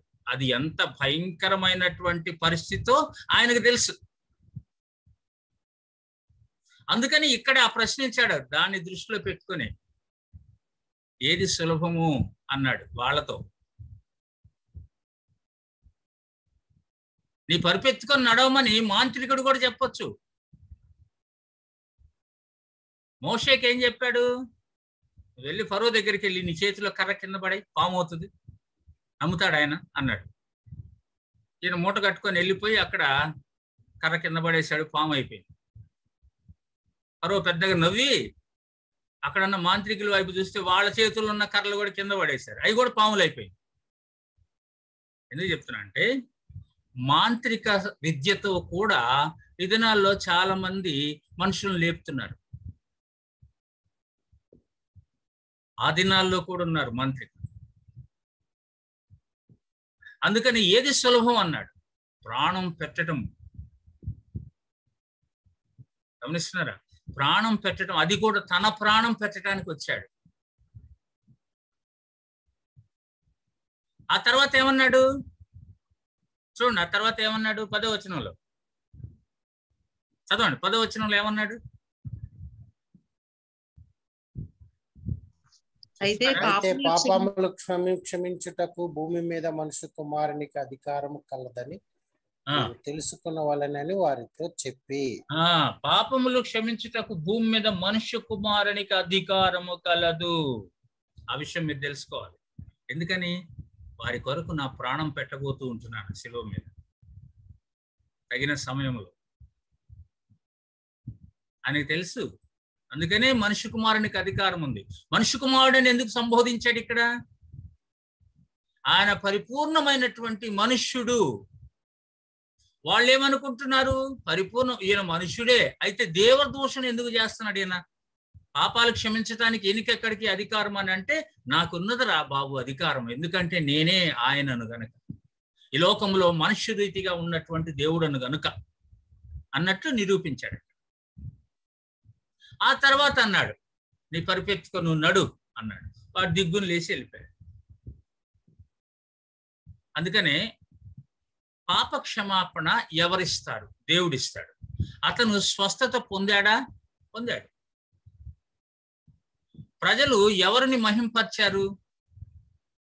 చూడండి అక్కడ ఎవరిని మహింపరిచారు ప్రజలు? చివరి భాగం దేవుని మహింపరచారు. మనం ఇలాంటి కార్యములను ఎన్నడూనూ చూడలేదని చెప్పుకొనుచు దేవుని మహిమపరచరి. కాబట్టి ఏ స్వస్థత జరిగినా కానీ అది మనకు రాకూడదు. గొప్పతనం యేసుప్రభు దాన్ని చేసేది. మనల్ని ఒక ఇన్స్ట్రుమెంట్ గా వాడుకుంటున్నాడు, అంతవరకే. మనము దానికి అంగీకరించాలి, అంతేగాని మనల్నే ప్రాపగండా చేసుకోకూడదు. మనము స్వస్థపరుస్తున్నాము అనే ఉద్దేశంతోనే మనము అందరితో సాక్ష్యాలు చెప్పిస్తా ఉన్నాం. ఈ అయ్యగారు ప్రార్థన చేశాడు, నాకు స్వస్థత వచ్చింది. ఈ అయ్యగారు ప్రార్థన చేశాడు, నాకు గర్భం వచ్చింది. ఈ అయ్యగారు ప్రార్థన చేశాడు, నాకు పెళ్ళయింది. ఈ అయ్యగారు ప్రార్థన చేశాడు, నాకు పిల్లలు పుట్టారు. ఏమండి సాక్ష్యాలు ఏంటి మనం వింటుంది ఇప్పుడు? ఈ అయ్యగారు ప్రార్థన చేయటం వలన నా గొర్రె తప్పిపోయి దొరికింది, నా మేక తప్పిపోయి దొరికింది. ఇదే కదా మనం వింటున్న సాక్ష్యాలు. నేను గేలి చేస్తున్నాను అనుకోగాకండి దయచేసి. మనం అట్లా చేస్తున్నాం. దేవునికి చెందవలసిన మహిమను మనము దొంగతనం చేస్తున్నాం స్టేజీల మీద. వివిధ రకాలైన ల్యాంపులతో, లైట్లతో, లైటింగ్ దగదగదగదగా మెరవాలి. మనం మాట్లాడేటప్పుడు కూడా మన వాయిస్ అంతా కూడా రీసౌండ్ రావాలన్నమాట. దేవుడే మాట్లాడుతున్నట్టు. ఇవన్నీ మన వేషాలు. అసలుది లేదు కాబట్టి ఈ వేషాలు వేస్తూ ఉంటాం, పరిశుద్ధాత్మ దేవుని మీద ఆధారపడకుండా. అందుకనే ఫాల్స్ కన్వర్షన్స్ చూస్తూ ఉంటాం. చాలా మంది అక్కడ రక్షింపబడినట్టు ఆల్టర్ కాలిస్తే ముందుకు వచ్చేస్తారు, తెల్లారి మళ్ళీ మామూలే తుస్సుమంటారు, విశ్వాసంలో కొనసాగరు. ఎందుకు జరుగుతున్నాయి ఇట్లా? దేవునికి మహిమకరముగా కార్యాలు జరగట్లేదు కాబట్టి. అర్థం చేసుకోండి. ఎన్నో చోట్ల క్రూసేడ్స్, స్వస్థత క్రూసేడ్స్ జరుగుతూ ఉన్నాయి. ఎంతో మంది స్వస్థపడ్డామని సాక్ష్యాలు చెప్తా ఉన్నారు. వాళ్ళందరూ కూడా క్రైస్తవులుగా చేర్చబడుతున్నారా? క్రైస్తవులు మేమని చెప్పుకుంటున్నారా? కేవలం దేవునిని వాళ్ళ యొక్క స్వప్రయోజనాల కొరకు వాడుకోవటానికి వస్తున్నారు. వాళ్ళకి పాపక్షమాపణ గురించి చెప్పట్లేదుగా నువ్వు, వాళ్ళ జీవితంలో ఉన్న పాపమును ఎత్తి చూపించట్లేదుగా నువ్వు. ఎలా మారుతారు వాళ్ళు?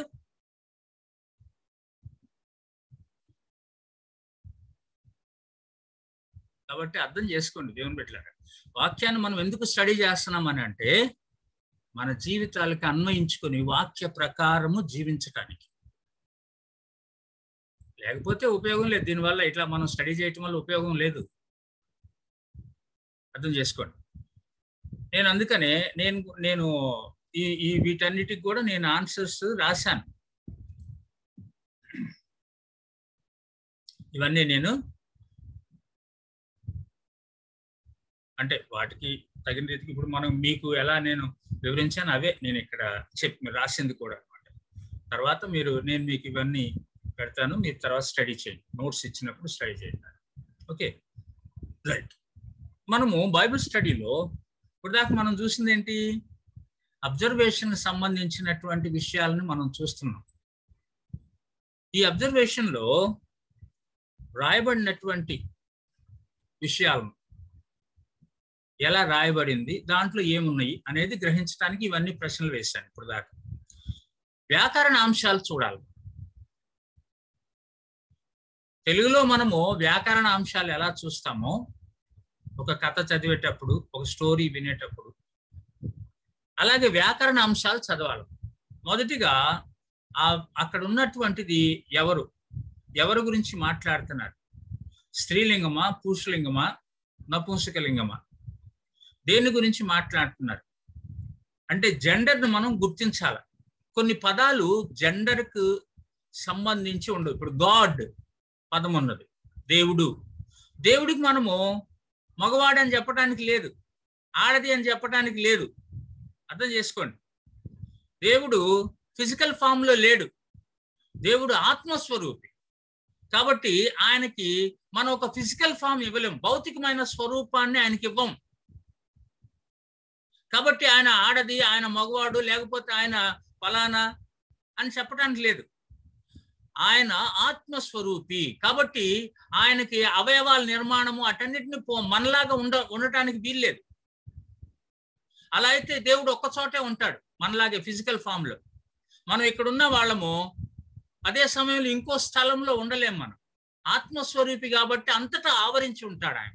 కానీ ఆయన మాట్లాడగలడు, ఆయన చూడగలడు, ఆయన వినగలడు, ఆయన బాధపడగలడు. ఇవన్నీ చూస్తున్నాం. లక్షణాలన్నీ, వ్యక్తికి ఉండే లక్షణాలన్నీ ఉన్నాయి అన్నమాట.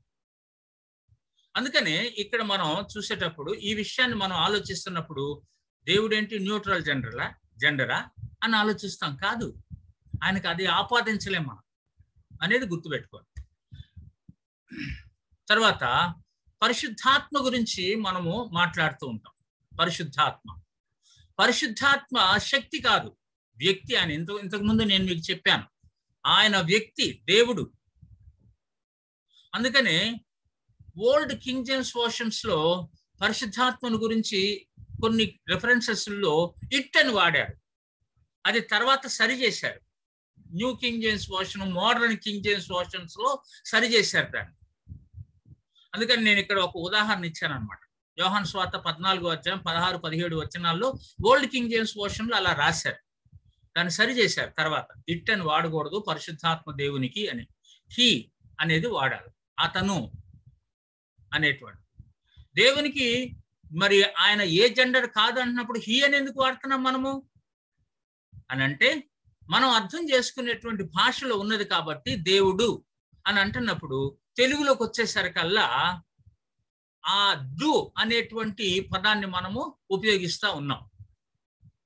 ఆయన సృష్టికర్త, వ్యక్తిత్వం ఉన్న దేవుడు కాబట్టి వ్యక్తిలాగా మాట్లాడుతున్నాం ఆయన్ని. ఈ మధ్య కాలంలో అందుకని కొంతమంది ఆడవాళ్ళు ఏం చేశారనంటే, దేవుడు తండ్రి అయిన దేవుడు అంటున్నాం కాబట్టి తల్లి అయిన దేవుడు కూడా, దేవత కూడా ఉంది అని తీసుకొచ్చారు. ఇంగ్లాండ్లో పుట్టింది ఈ కల్ట్. తల్లి అయిన దేవత కూడా ఉంది, అందుకనే గాడ్ మదర్ అని అంటున్నారు అన్నమాట. దానికి చర్చెస్ కూడా స్టార్ట్ చేశారు, గాడ్ మదర్. గమనించండి, జాగ్రత్త సుమా.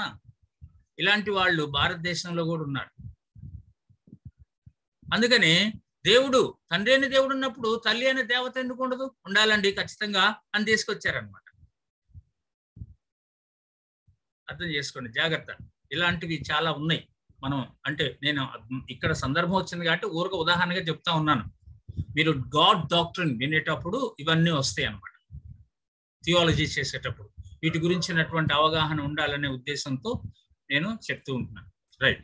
తర్వాత గమనించండి, వచనాలు చూడాలి మనం. వచనం అంటే అర్థం ఏంటంటే మనం అనుకుంటున్నట్టు 1, 2, 3 వచనాలు బైబిల్లో ఉన్నాయి అవి కాదు. ఏకవచనమా బహువచనమా? కొన్ని పదాలు, హీబ్రూ పదాలు ఏకవచనము, బహువచనం కూడా ఏకవచనం లాగా కనిపిస్తూ ఉంటుంది. అలా ఉన్నాయి. అందుకని మనము అనే పదము మొదటి అధ్యాయంలో చూస్తాం. ఆదికాండం మొదటి అధ్యాయం ఉందా లేదా? దేవుని గురించి మాట్లాడేటప్పుడు చూడండి, ఆదికాండం మొదటి అధ్యాయం ట్రాన్స్లేషన్ లో కూడా ఆ విధంగా వచ్చినట్టు చూస్తాం.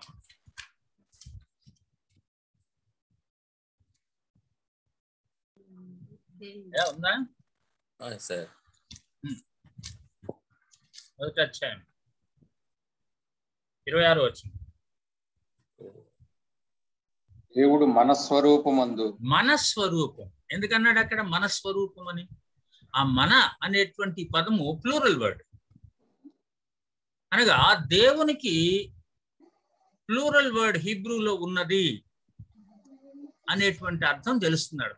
సరే, అవన్నీ నేను ఊరికి ఉదాహరణగా మీకు ఒక హింట్ ఇస్తున్నాను అనమాట. వీటిని కూర్చున్నటువంటి స్టడీస్ ఇంకా డిఫరెంట్గా ఉన్నాయి మనకి.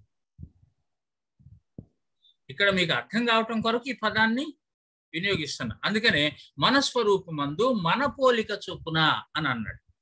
కాబట్టి ఇది ఏకవచనమా బహువచనమా అనేది మనం ఆలోచించాలి. కాబట్టి ఈ యొక్క పదము అసలు హీబ్రూలో ఎలా వాడారు, ఏ విధంగా వాడారు అనేది చూడాలి. గమనించండి, నేను అందుకని మీకు నిన్న ఇది స్పోర్ట్ బైబిల్ గురించి చెప్పాను మీకు. నేను స్పోర్ట్ బైబిల్ దాంట్లో మీకు ఈ యొక్క హీబ్రూ పదాలు, వాటి అర్థము ఇవన్నీ చూడొచ్చు అన్నమాట. అందుకని నేను మీకు ఉదాహరణకి నేను చూపిస్తాను మీకు. ఆదికాండం మొదటి వచనంలో 26వ మొదటి అధ్యాయం 26వ వచనంలో ఏముందో ఒకసారి చూద్దాం ఇంగ్లీష్లో. అంటే ఈ విధంగా ప్రతి విషయాన్ని కూడా మనం స్టడీ చేయటం అలవాటు చేసుకుంటే ఒక మంచి అవగాహనతో బైబిల్ వాక్యాన్ని మనం తెలుసుకుంటాము, అర్థం చేసుకుంటాము, ఇతరులకు కూడా చక్కని అవగాహనతో చెప్పటానికి వీలవుతుంది అనేటువంటిది ప్రాముఖ్యమైన ఉద్దేశం అన్నమాట. అందుకు ఈ విషయాలన్నీ మీ ముందుకు నేను తీసుకొని వస్తాను.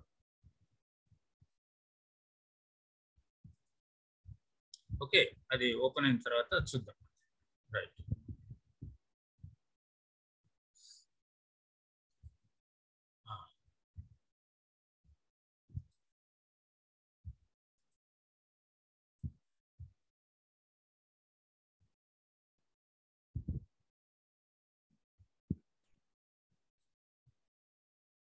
నేను మీకు దాన్ని చూపిస్తాను.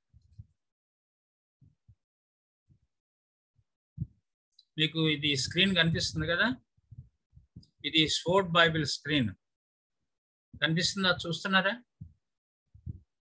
ఎవరని చెప్పండి నాకు. కనిపిస్తుందండి. రైట్. అంటే జూమ్ కూడా చేసుకోవచ్చండి చక్కగా. జూమ్ చేసుకోవచ్చు.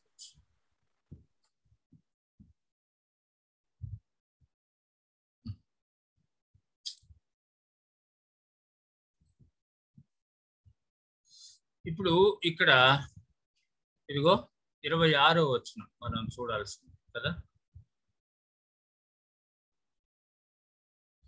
26వ వచనం. And God said, let us make. let us ఇక్కడ మనం చూస్తున్నాం. ఈ గాడ్ అనేటువంటి ఈ పదము మనం చూస్తున్నప్పుడు ఎలోహిం అని ఉంది హీబ్రూలో. మీకు కనిపిస్తుంది కదా ఇక్కడ. నేను ఆ నెంబర్ దగ్గర కర్సర్ పెట్టినప్పుడు ఇది ఓపెన్ అయింది. ఇక్కడ ఒక బాక్స్ కనిపిస్తుందా, H430 అని కనిపిస్తుందండి. రైట్. ఇక్కడ మీరు స్పోర్ట్ బైబిల్ ఇది చూస్తారు. సో ఎలోహిం, ఎలోహిం అనే దానికి ఏమని చూస్తున్నాం అక్కడ, ప్లూరల్. ప్లూరల్ గమనిస్తున్నారా? Plural of gods in the ordinary sense, but specifically used in the plural, thus especially with the article of the supreme God. సర్వశక్తి కలిగినటువంటి దేవునికి ఉపయోగించినటువంటి ఒక ప్లూరల్ వర్డ్ ఎలోహిం. అందుకనే అక్కడ మనము బహువచనం చూస్తున్నాం. మనం అనగా మన దృష్టిలో, మన తెలుగులో బహువచనం మన పోలిక, మన స్వరూపము అని అంటున్నప్పుడు గమనించండి. Applied by way of difference to magistrates and sometime as a superlative. కాబట్టి అంటే మనము ఈ విషయాలు అర్థం చేసుకుంటున్నప్పుడు, ఇలాంటి పదాలు మనము అర్థం చేసుకుంటున్నప్పుడు మీకు ఇవన్నీ కూడా తెలుసుకోవాలి అనేటువంటిది నా ఉద్దేశం అన్నమాట.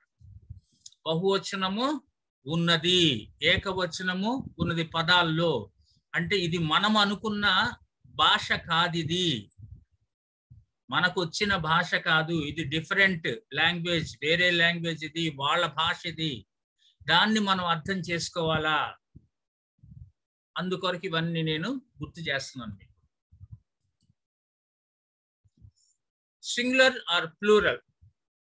ఇక్కడ గలతీయులకు రాసిన పత్రిక 3వ అధ్యాయం 16వ వచనంలో ఒక విషయం చూస్తాం మనం. ఏంటంటే స్త్రీ గర్భమున అనే పదం చూస్తాం అక్కడ మనం. చూడండి, గలతీ 3:16.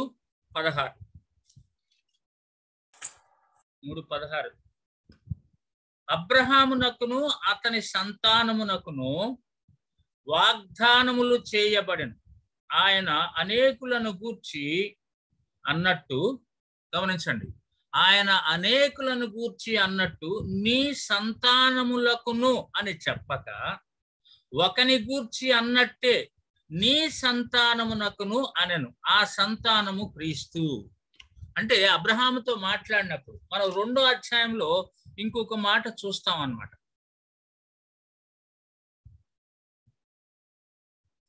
2వ అధ్యాయం కాదు, 4వ అధ్యాయంలో చూస్తాం అన్నమాట.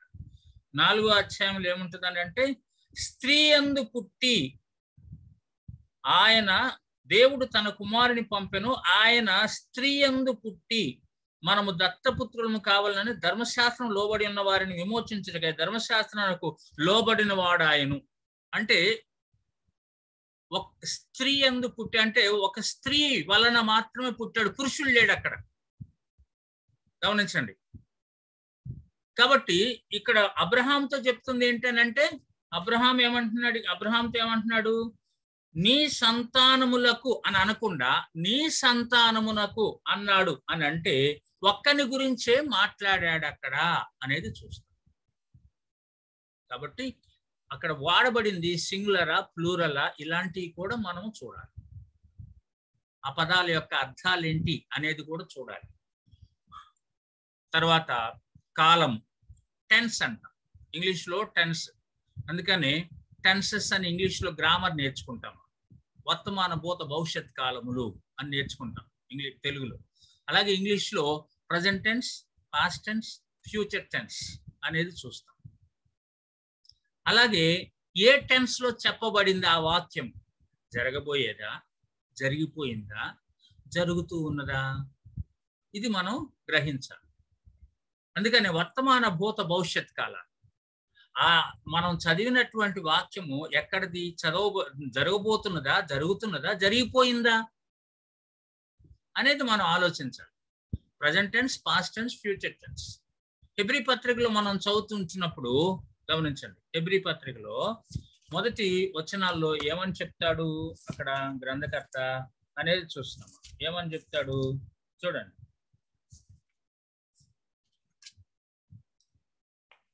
ఒకటి రెండు వచనాలు. పూర్వకాలమందు నానా సమయములలోను నానా విధములుగాను ప్రవక్తల ద్వారా మన పితరులతో మాట్లాడిన దేవుడు. ఇది దేన్ని తెలియజేస్తుంది? మొదటి వచనము పాస్ట్ టెన్స్ ని తెలియజేస్తుంది, జరిగిపోయిన విషయాలని తెలియజేస్తుంది. రెండో వచనం ఈ దినముల అంతమందు. ఈ దినములు అంటే ఈ ప్రజెంట్ డేస్, ఇప్పుడు అని అర్థం వస్తుంది. అంటే ప్రజెంట్ టెన్స్ గురించి మాట్లాడుతున్నాడు. ఈ దినముల అంతమందు కుమారుని ద్వారా మనతో మాట్లాడాడు. ఆయన ఆ కుమారుని సమస్తమునకు వారసునిగా నియమించాడు. ఆయన ద్వారా ప్రపంచములను నిర్మించాడు.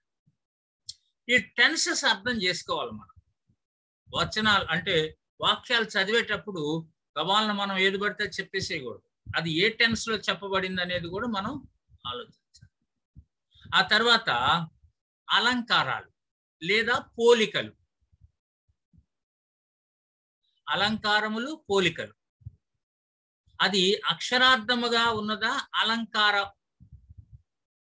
అలంకారం ఉపయోగించబడినట్టుగా ఉన్నదా? అక్షరార్థం అంటే ఉన్నది ఉన్నట్టుగా అర్థం చేసుకుంటాం మనం. అలంకారం అయితే దాని అర్థాన్ని సరిగా మనం తెలుసుకోవడానికి ప్రయత్నం చేయాలి. కీర్తనల గ్రంథంలో 42:1 మనం చూస్తే, దుప్పి నీటి వాగుల కొరకు ఆశపడినట్లు దేవా నీ కొరకు నా ప్రాణం ఆశపడుచున్నది. ఇది ఏంటన్నమాట? ఒక పోలిక అన్నమాట. దుప్పి అడవిలో ఎండమావుల కొరకు పరిగెత్తుతూ ఉంటది. ఎండమావులు అంటే తెలుసు కదా, బాగా ఎండ కాస్తున్న టైంలో మనం దూరం నుంచి చూస్తే అక్కడ ఏదో వాటర్ ఉన్నట్టు అనిపిస్తూ ఉంటది మనకి. వాస్తవానికి వాటర్ ఉండదు అక్కడ. ఈ దుప్పి కూడా అడవి జంతువులు ఏవైనా, దుప్పైనా ఏదైనా కానీ, ఆ నీటి వాగుల కొరకు ఎప్పుడు ఎదురు చూస్తూ ఉంటది, ఎక్కడ నీరు దొరుకుద్దా అని. అవి కనపడ్డప్పుడు పరిగెత్తుకుంటే అక్కడికి వెళ్ళి దేని దొరకవు అక్కడ. ఆ విధంగా దేవా నీ కొరకు నా ప్రాణము ఆశపడుతూ ఉన్నది అని అంటాడు దావీదు. ఇది ఒక పోలిక అన్నమాట. గమనించండి. పేతురు కూడా మొదటి పత్రిక 2వ అధ్యాయంలో కొత్తగా జన్మించినటువంటి శిశువులతో పోలుస్తాడు. ఎవరిని? నూతన విశ్వాసులను. కొత్తగా జన్మించిన శిశువులు పాలు కొరకు, పాలు ఏ విధంగా వాళ్ళు తాగాలని, ఆ పాల ద్వారా బలపడాలని ఎలా ఆశపడతారో, నూతన విశ్వాసులు కూడా వాక్యం అనే పాల వలన పోషించబడతారు అని అక్కడ పోలికలు అన్నమాట. పోల్చటం అర్థం చేసుకోండి. నిజమైన ద్రాక్షావల్లిని అని అంటాడు. నేను నిజమైన ద్రాక్షావల్లిని. ప్రభు ఇక్కడ తను తానుగా ద్రాక్షావల్లితో చెప్పుకుంటూ ఉన్నాడు అన్నమాట. ఇదేమని అర్థమవుతుంది మనకి? ఒక అలంకార ప్రాయంగా మాట్లాడాడు దేవుడు. ఏంటి అలంకారానికి పోలికకు తేడా? నిజమైన ద్రాక్షావల్లిని ఎందుకన్నాడు?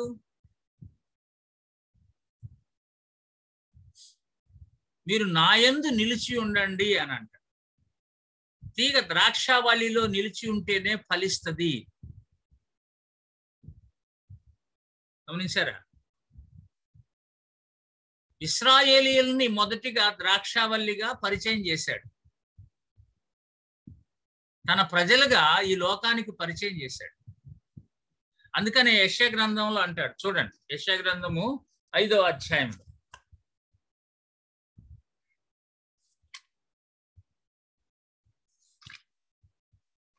యెషయా గ్రంథము 5వ అధ్యాయం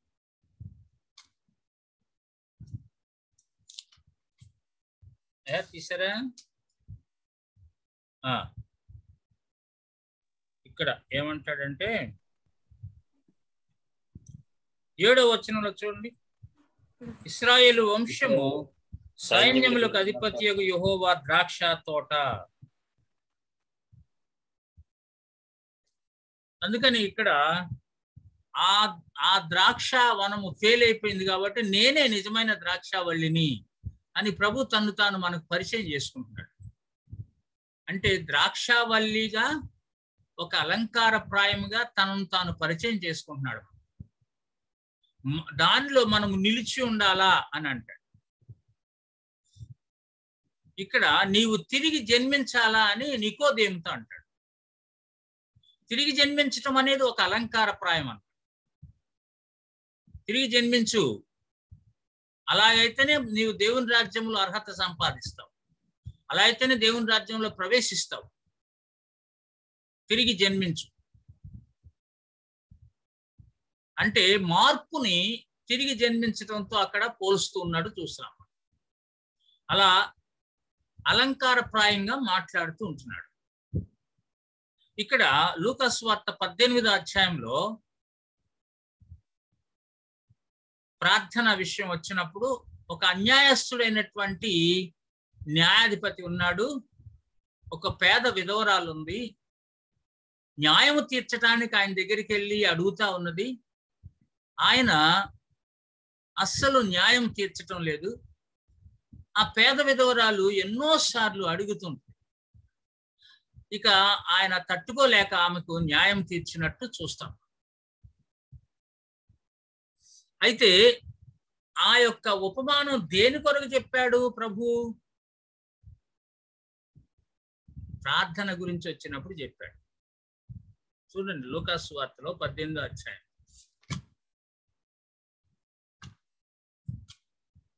లూకా సువార్త 18వ అధ్యాయం. వారు విసుకక నిత్యము ప్రార్థన చేయుచుండవలెనని అనుటకు ఆయన వారితో ఈ ఉపమానము చెప్పెను. కథ ఇది. అయితే దీంట్లో న్యాయాధిపతి ఎవరు? పేద విధవరాలు ఎవరు?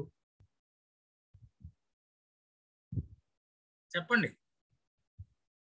న్యాయాధిపతి ఎవరు? దేవుడండి. దేవుడు. పేద విధవరాలు మనం ప్రార్థన చేసేవాళ్ళు. అయితే మరి న్యాయాధిపతి అన్యాయస్తుడిగా పోల్చాడుగా దేవుడు. ఇక్కడ దేవుడు అన్యాయస్తుడా?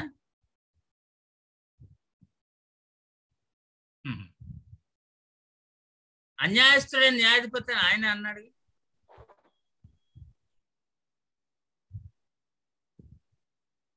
ఎలా అర్థం చేసుకుంటాం దీన్ని మనం?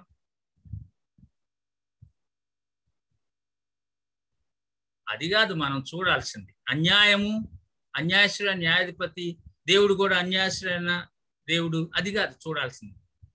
ఇక్కడ ప్రార్థన గురించి చెప్తున్నాడు కాబట్టి ఈ అన్యాయస్తుడైన న్యాయాధిపతే ఆమె మొర విని ఆమెకు సహాయం చేసేవాడుగా ఉంటే, న్యాయవంతుడైనటువంటి దేవుడు నీ మొర ఎందుకు వినడు? అవునా కాదా? అందుకనే ఇక్కడ చివరిలో అంటాడు, అది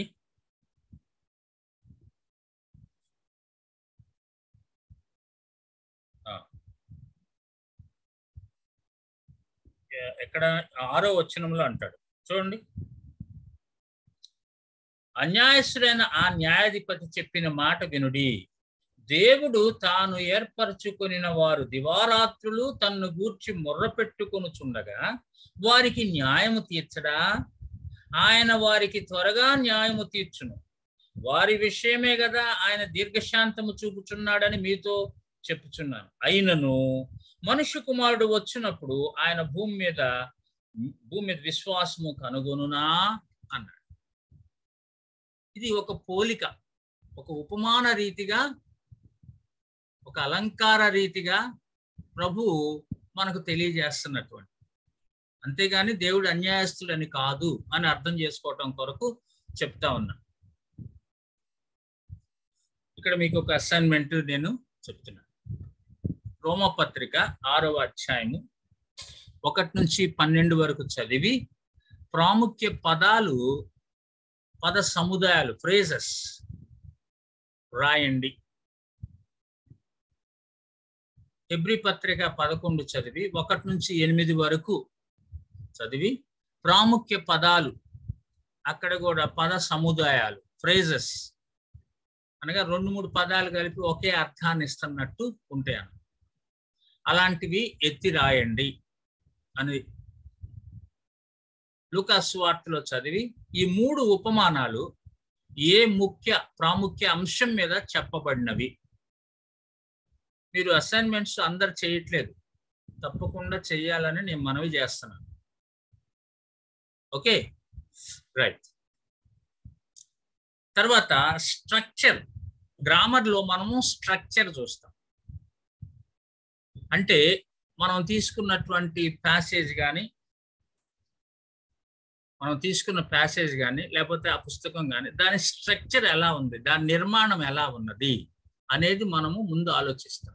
అంటే కాంట్రాస్ట్స్ చూస్తాం, మనం తేడాలు అన్నమాట.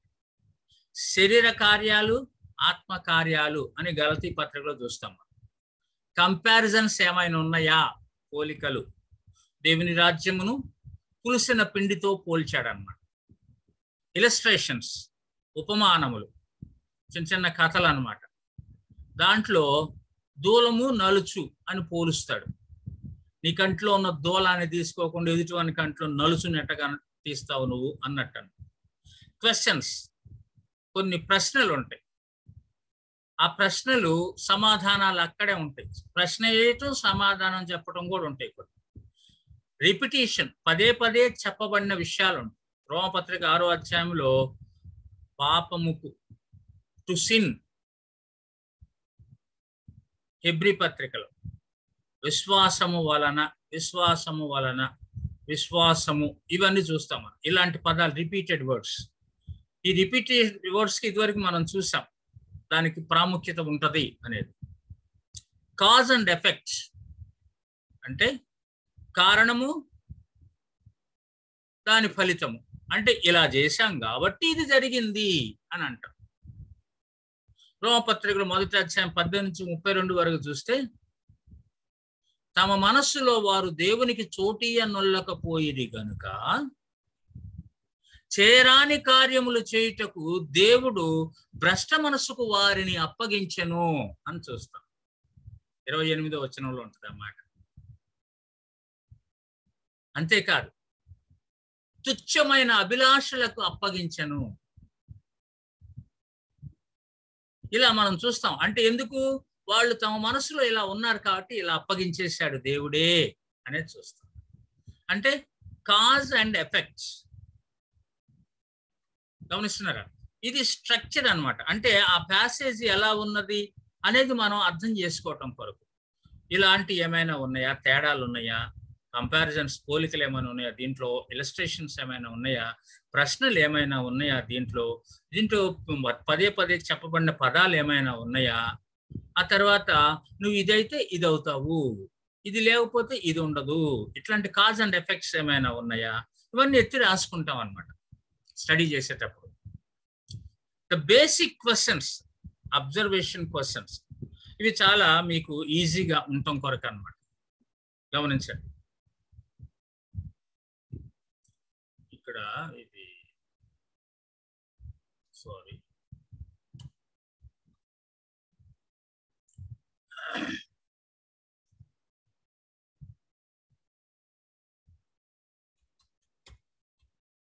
రైట్, ఇవి బేసిక్ క్వశ్చన్స్. కనబడుతుంది కదా మీకు? రైట్. Who spoke it? మనకి ఇంగ్లీష్లో మనము హూ, వాట్, వేర్, వెన్ ఇలాంటి పదాలు ఉపయోగిస్తాం మనం. వీటిని ఉపయోగిస్తూ అక్కడున్న సారాంశాన్ని మనం అర్థం చేసుకోవటం కొరకు. Who spoke it? ఎవరు చెప్పారు ఆ విషయాన్ని, ఎవరి గురించి చెప్పారు, about whom, who are the major characters, ఇక్కడ ఉన్నటువంటి ప్రాముఖ్యమైన వ్యక్తులు ఎవరు, who are the people mentioned, ఇక్కడ ఉన్నటువంటి అందరు ఎవరు, వ్యక్తులందరూ. To whom is the author speaking, ఎవరిని గురించి రచయిత ఇక్కడ మాట్లాడుతూ ఉంటున్నాడు.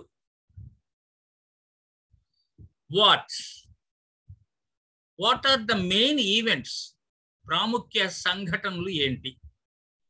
What are the major ideas, ప్రాముఖ్య తలంపులు ఏవి. What are the major teachings, ప్రాముఖ్య బోధనలు ఏంటి ఇక్కడ. What does the author talk about the most, దేని గురించి రచయిత ఎక్కువ మాట్లాడుతూ ఉంటున్నాడు. గమనించండి. What is the purpose in saying that, ఇలా చెప్పటంలో, అలా చెప్పటంలో ఆయన యొక్క ఉద్దేశం ఏంటి. ఇలాంటివి మనం ప్రశ్నలు వేసుకుంటూ అక్కడ ఉన్నటువంటి ఆ సారాంశంలో ఉన్నటువంటి విషయాల్ని రాబడతామన్నమాట. వేర్ వాజ్ దిస్ డన్, ఎక్కడ జరిగింది ఈ విషయము. Where was this said, where was this said, ఎక్కడ చెప్పబడింది.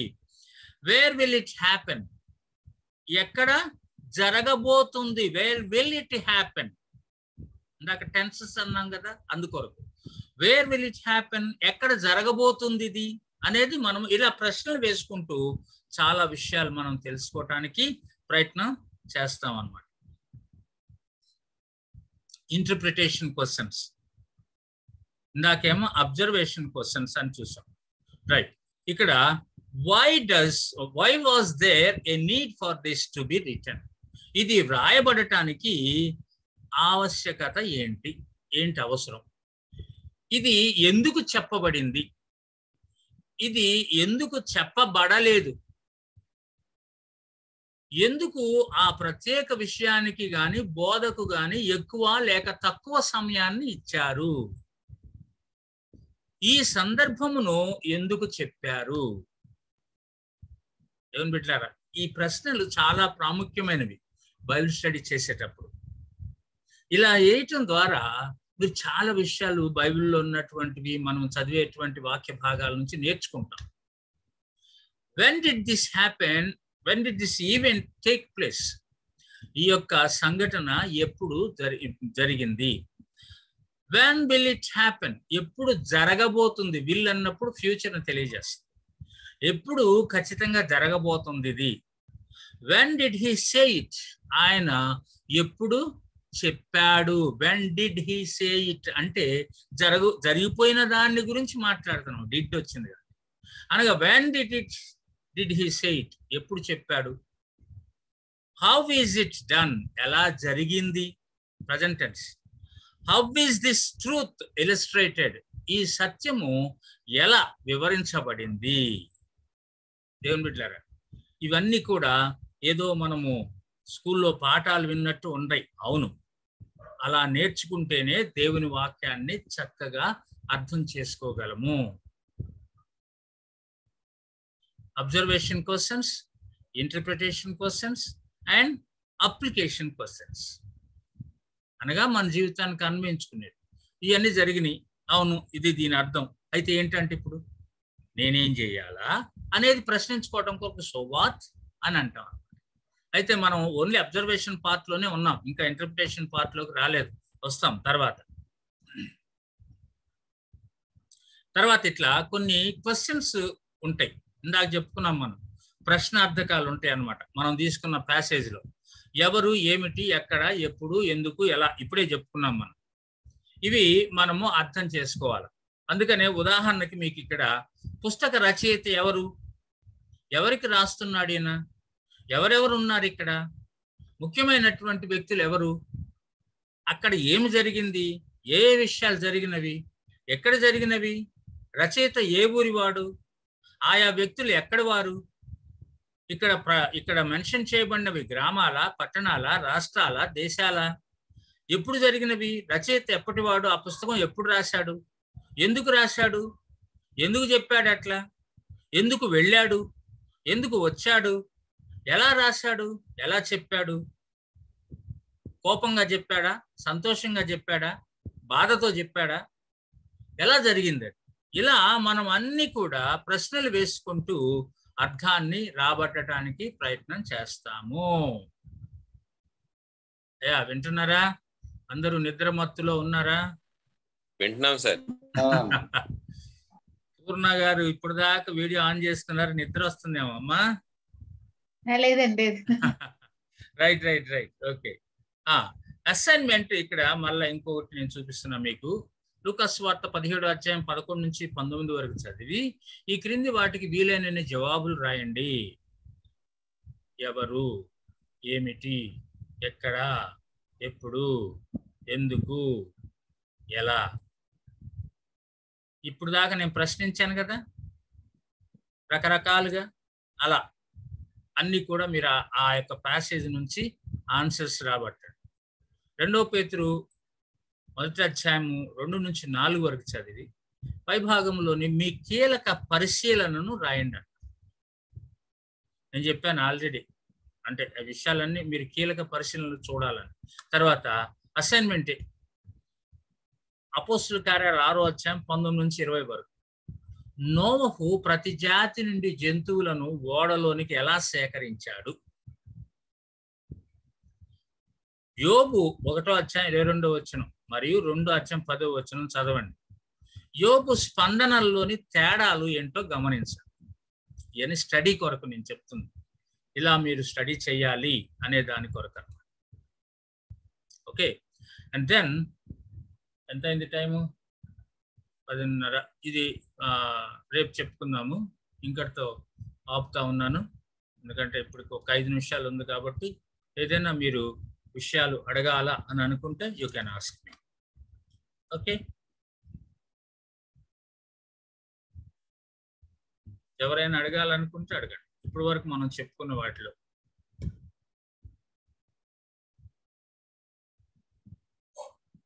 అర్థమైందా, అర్థం కాలేదా, పలాంటి అర్థమైంది సార్, నాకు ఈ విషయాలు బాగున్నాయి సార్, ఈ విషయాలు ఇదివరకు వినలేదు సార్ నేను అంటే, అవి కూడా మీరు షేర్ చేయొచ్చు.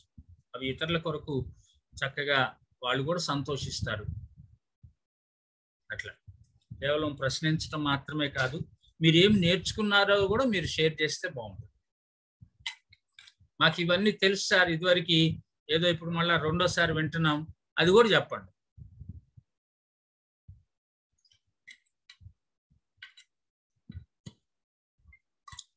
అయ్యా ఏం మాట్లాడరా ఎవరు? చాలా బాగుంది సార్ క్లాస్. నాగమణి గారు చక్కగా చెప్తా ఉన్నారు చాలా బాగుందని. అమ్మా ఇదివరకు ఎక్కడ వినలేదా? అంటే నాకు నేను చేసుకుంటూ ఉన్నా కానీ ఇంత క్లారిటీగా అర్థమయ్యేది కాదు బైబిల్ చదువు. ఓకే, ఇప్పుడు ఈ విధానం ద్వారా మనకు అర్థమయ్యే పరిస్థితి ఉందా? ఉంది సార్. ఎందుకంటే దేవుడు పాప క్షమాపణ మరణించారు కాబట్టి ఎదుటి వారికి దేవుని గురించి చెప్పడానికి ఈజీగా ఉంటుంది.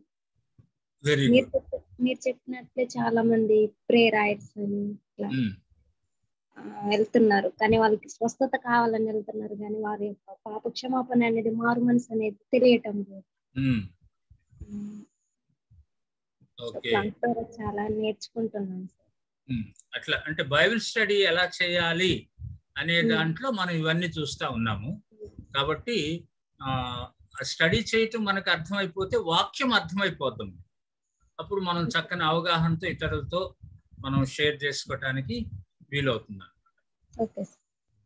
మంచిదమ్మా, థ్యాంక్ యూ. ఇంకా ఇంకెవరైనా?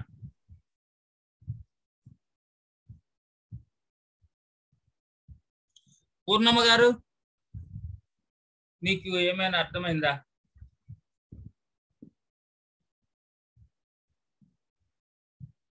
మీరు మ్యూట్ లో ఉన్నారు, మీ మాటలు వినపట్ల.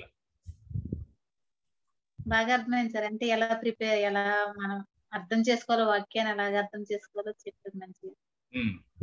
మీరు ప్రాక్టీస్ చేయాలి. ఇప్పుడు నేను చెప్పిన విధానం, ఆ ప్రశ్నల రూపము అవన్నీ కూడా ఒక్కొక్క ప్యాసేజ్ లో ఈ విధంగా ప్రశ్నిస్తే దాంట్లో ఉన్న విషయం అంతా మనం గ్రహించటానికి వీలవుతుంది అనేది మనం నేర్చుకుంటున్నాం. కాబట్టి అలా ప్రాక్టీస్ చేయండి. అది మనం ప్రాక్టీస్ చేయిందే విని ఊరుకుంటే రాదు, మనం ప్రాక్టీస్ చేయాలి తప్పకుండా. అది చేస్తాను. ఇంకా ప్రసాద్ గారు, డానియల్ గారు, ఎజ్రా గారు. సార్ చెప్పండి. బాగుంది సార్, చక్కగా వివరంగా చెప్తారు సార్. అంతా అంటే డీటెయిల్డ్ గా ఎలా మనం స్టడీ చేయాలి, ఎలా క్వశ్చన్స్ చేయాలి, అదే ఎలాగా మనం అన్ని రకాలుగా ప్రతి దాన్ని తీస్తే అది స్టడీకి ఉపయోగపడుతుంది, అది ఇతరులకు చెప్పడానికి కూడా చాలా సులువుగా చెప్పడానికి అవును, చాలా బాగుంది. వేరే వాళ్ళు కూడా అర్థం చేసుకోవడానికి వీలుగా ఉంటుంది. అవును సార్. మనం ఇట్లా గ్రూప్ బైబిల్ స్టడీస్ లో చిన్న చిన్న ఇట్లా ప్రశ్నలు వేసి వాళ్ళ దగ్గర నుంచి ఆన్సర్స్ రాబడతా ఉంటే వాళ్ళకి చక్కగా అర్థమవుతా ఉంటుంది. అవును సార్. ఇలా చదవడం వల్ల ఎక్కువ మన మైండ్ లో క్లియర్ గా అది ఉంటది, చక్కగా చెప్పడానికి కూడా అవకాశం బాగుంటది. అవునండి, అవును, బాగుంది సార్, ఈ విధానం బాగుంది సార్. విజయ్ కుమార్ గారు చెప్పింది ఇదేనండి. బైబిల్ క్లాస్ లో మనకి ఇంటర్ప్రిటేషన్ అనేది అసలు అప్లై చేయలేదు. ఈ క్లాస్ బాగుంది, జాయిన్ అవ్వమంటే మెయిన్ రీజన్ మీరు ఇచ్చిన క్లారిఫికేషన్ బైబిల్ స్టడీస్ లో అది మమ్మల్ని ఆయన రిఫర్ చేయడానికి కారణం ఇదేనండి. ఇంత వివరణాత్మకంగా మీరు మాట్లాడారని చెప్పారు. Okay okay. ఇంకా ఉన్నది మనకి ఇంటర్ప్రిటేషన్ లో ఇప్పుడు అబ్జర్వేషన్ లోనే ఉన్నాం మనము. ఇంటర్ప్రిటేషన్ కి వెళ్ళినప్పుడు చాలా విషయాలు తెలుస్తాయి మనకి, ఎలా దాని అర్థం చెప్పటము అనేటువంటి. అంతేలేండి. అంటే మాకు బైబిల్ క్లాస్ లో ఈ విధమైనటువంటి టీచింగ్ అయితే లేదు. అంటే చెప్పారు కానీ దీనికి ముందు జాన్ వెస్లీ గారు యూట్యూబ్ లో బైబిల్ ఎలా చదవాలి కొంత చెప్పారు. దీంట్లో 5% కూడా ఆయన చెప్పలేదు. Okay okay. John Wesley, Rajahmundry John Wesley,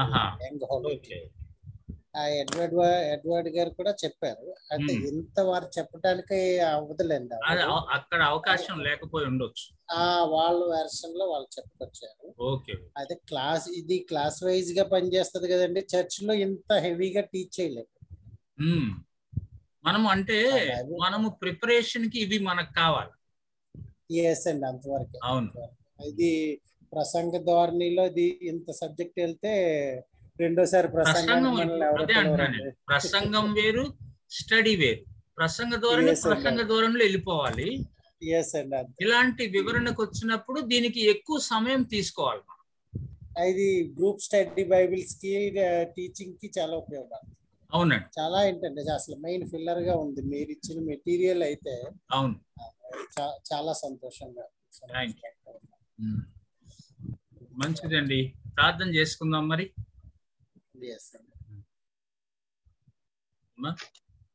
right, ఎవరు ప్రార్థన చేస్తారు? తబితా గారు ఉన్నారా?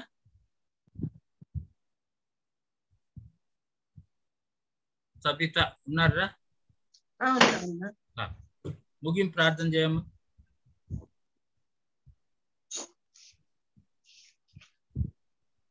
ప్రేమగల తండ్రి, దయగల మా ప్రభువా, నీ బంగారు పాదుకు లెక్కలేని స్తుతులు, స్తోత్రం దేవా. ఇదిగోనైనా ఇంతవరకు జరిగిన క్లాసుని బట్టి నీకు వందనాలు, స్తుతులు, స్తోత్రాలు తండ్రి. నైనా నేర్చుకున్న విషయాలు మా హృదయాల్లో నైనా మేము జ్ఞాపకం చేసుకుని నైనా పదే పదే నీ యొక్క వాక్యాన్ని ఎలా నైనా చదవాలో నైనా ఎలా ధ్యానించాలో నైనా నీవు మాకు నేర్పిస్తూ వస్తున్న విధానం కొరకే నీకు వందనాలు, కృతజ్ఞతాస్తుతులు తండ్రి. ఎంత జాగ్రత్తగా బైబిల్ చదవాలి తండ్రి.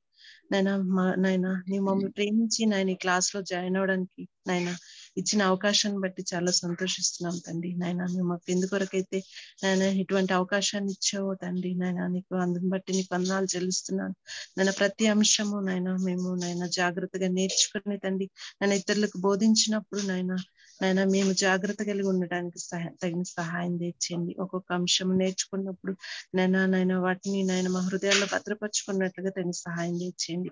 ఇంకను అనేక మంది ఈ క్లాస్ లో జాయిన్ అవ్వడానికి మీ కృపా సహాయాన్ని అనుగ్రహించండి. సరైన రీతిలో వాక్యం ధ్యానించడానికి వినే వాక్యాలు మేము సరిగా వింటున్నామో లేదో మమ్మల్ని మేము పరిశీలించుకోవడానికి కావాల్సిన కృపను అనుగ్రహించండి. చెప్తున్న అన్నని మీ స్వాధీనంలో ఉంచుకొని నడిపించండి. తనకి మంచి ఆరోగ్యాన్ని దయచేయండి. క్లాస్ లో జాయిన్ అయిన ప్రతి బిడ్డని వారి కుటుంబాలని నీ యొక్క పాదం చెంతకు అప్పగిస్తున్నాం తండ్రి. నీ కాపుదల్లో ప్రతి బిడ్డని నింపి నడిపించమని, రాత్రి కాల సమయంలో చిన్న ప్రాథమిక పాసన చేర్చుకోమని మా ప్రభువు యేసు క్రీస్తు ద్వారా బ్రతిమలాడి వినంత వేడుకొంచున్నాను తండ్రి. ఆమేన్.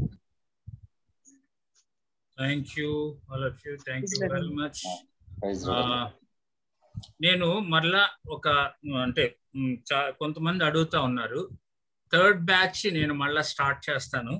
మీరు కొంతమందిని సిద్ధపరచండి. ఒకవేళ ఈ యొక్క టీచింగ్ వేరే వాళ్ళకు కూడా ఉపయోగకరంగా ఉండాలి, ఇది వేరే వాళ్ళకు కూడా వెళ్తే బాగుంటుంది అని మీరు అనుకుంటే వాళ్ళని మీరు సిద్ధపరిచి వాళ్ళ పేర్లు నాకు పంపండి.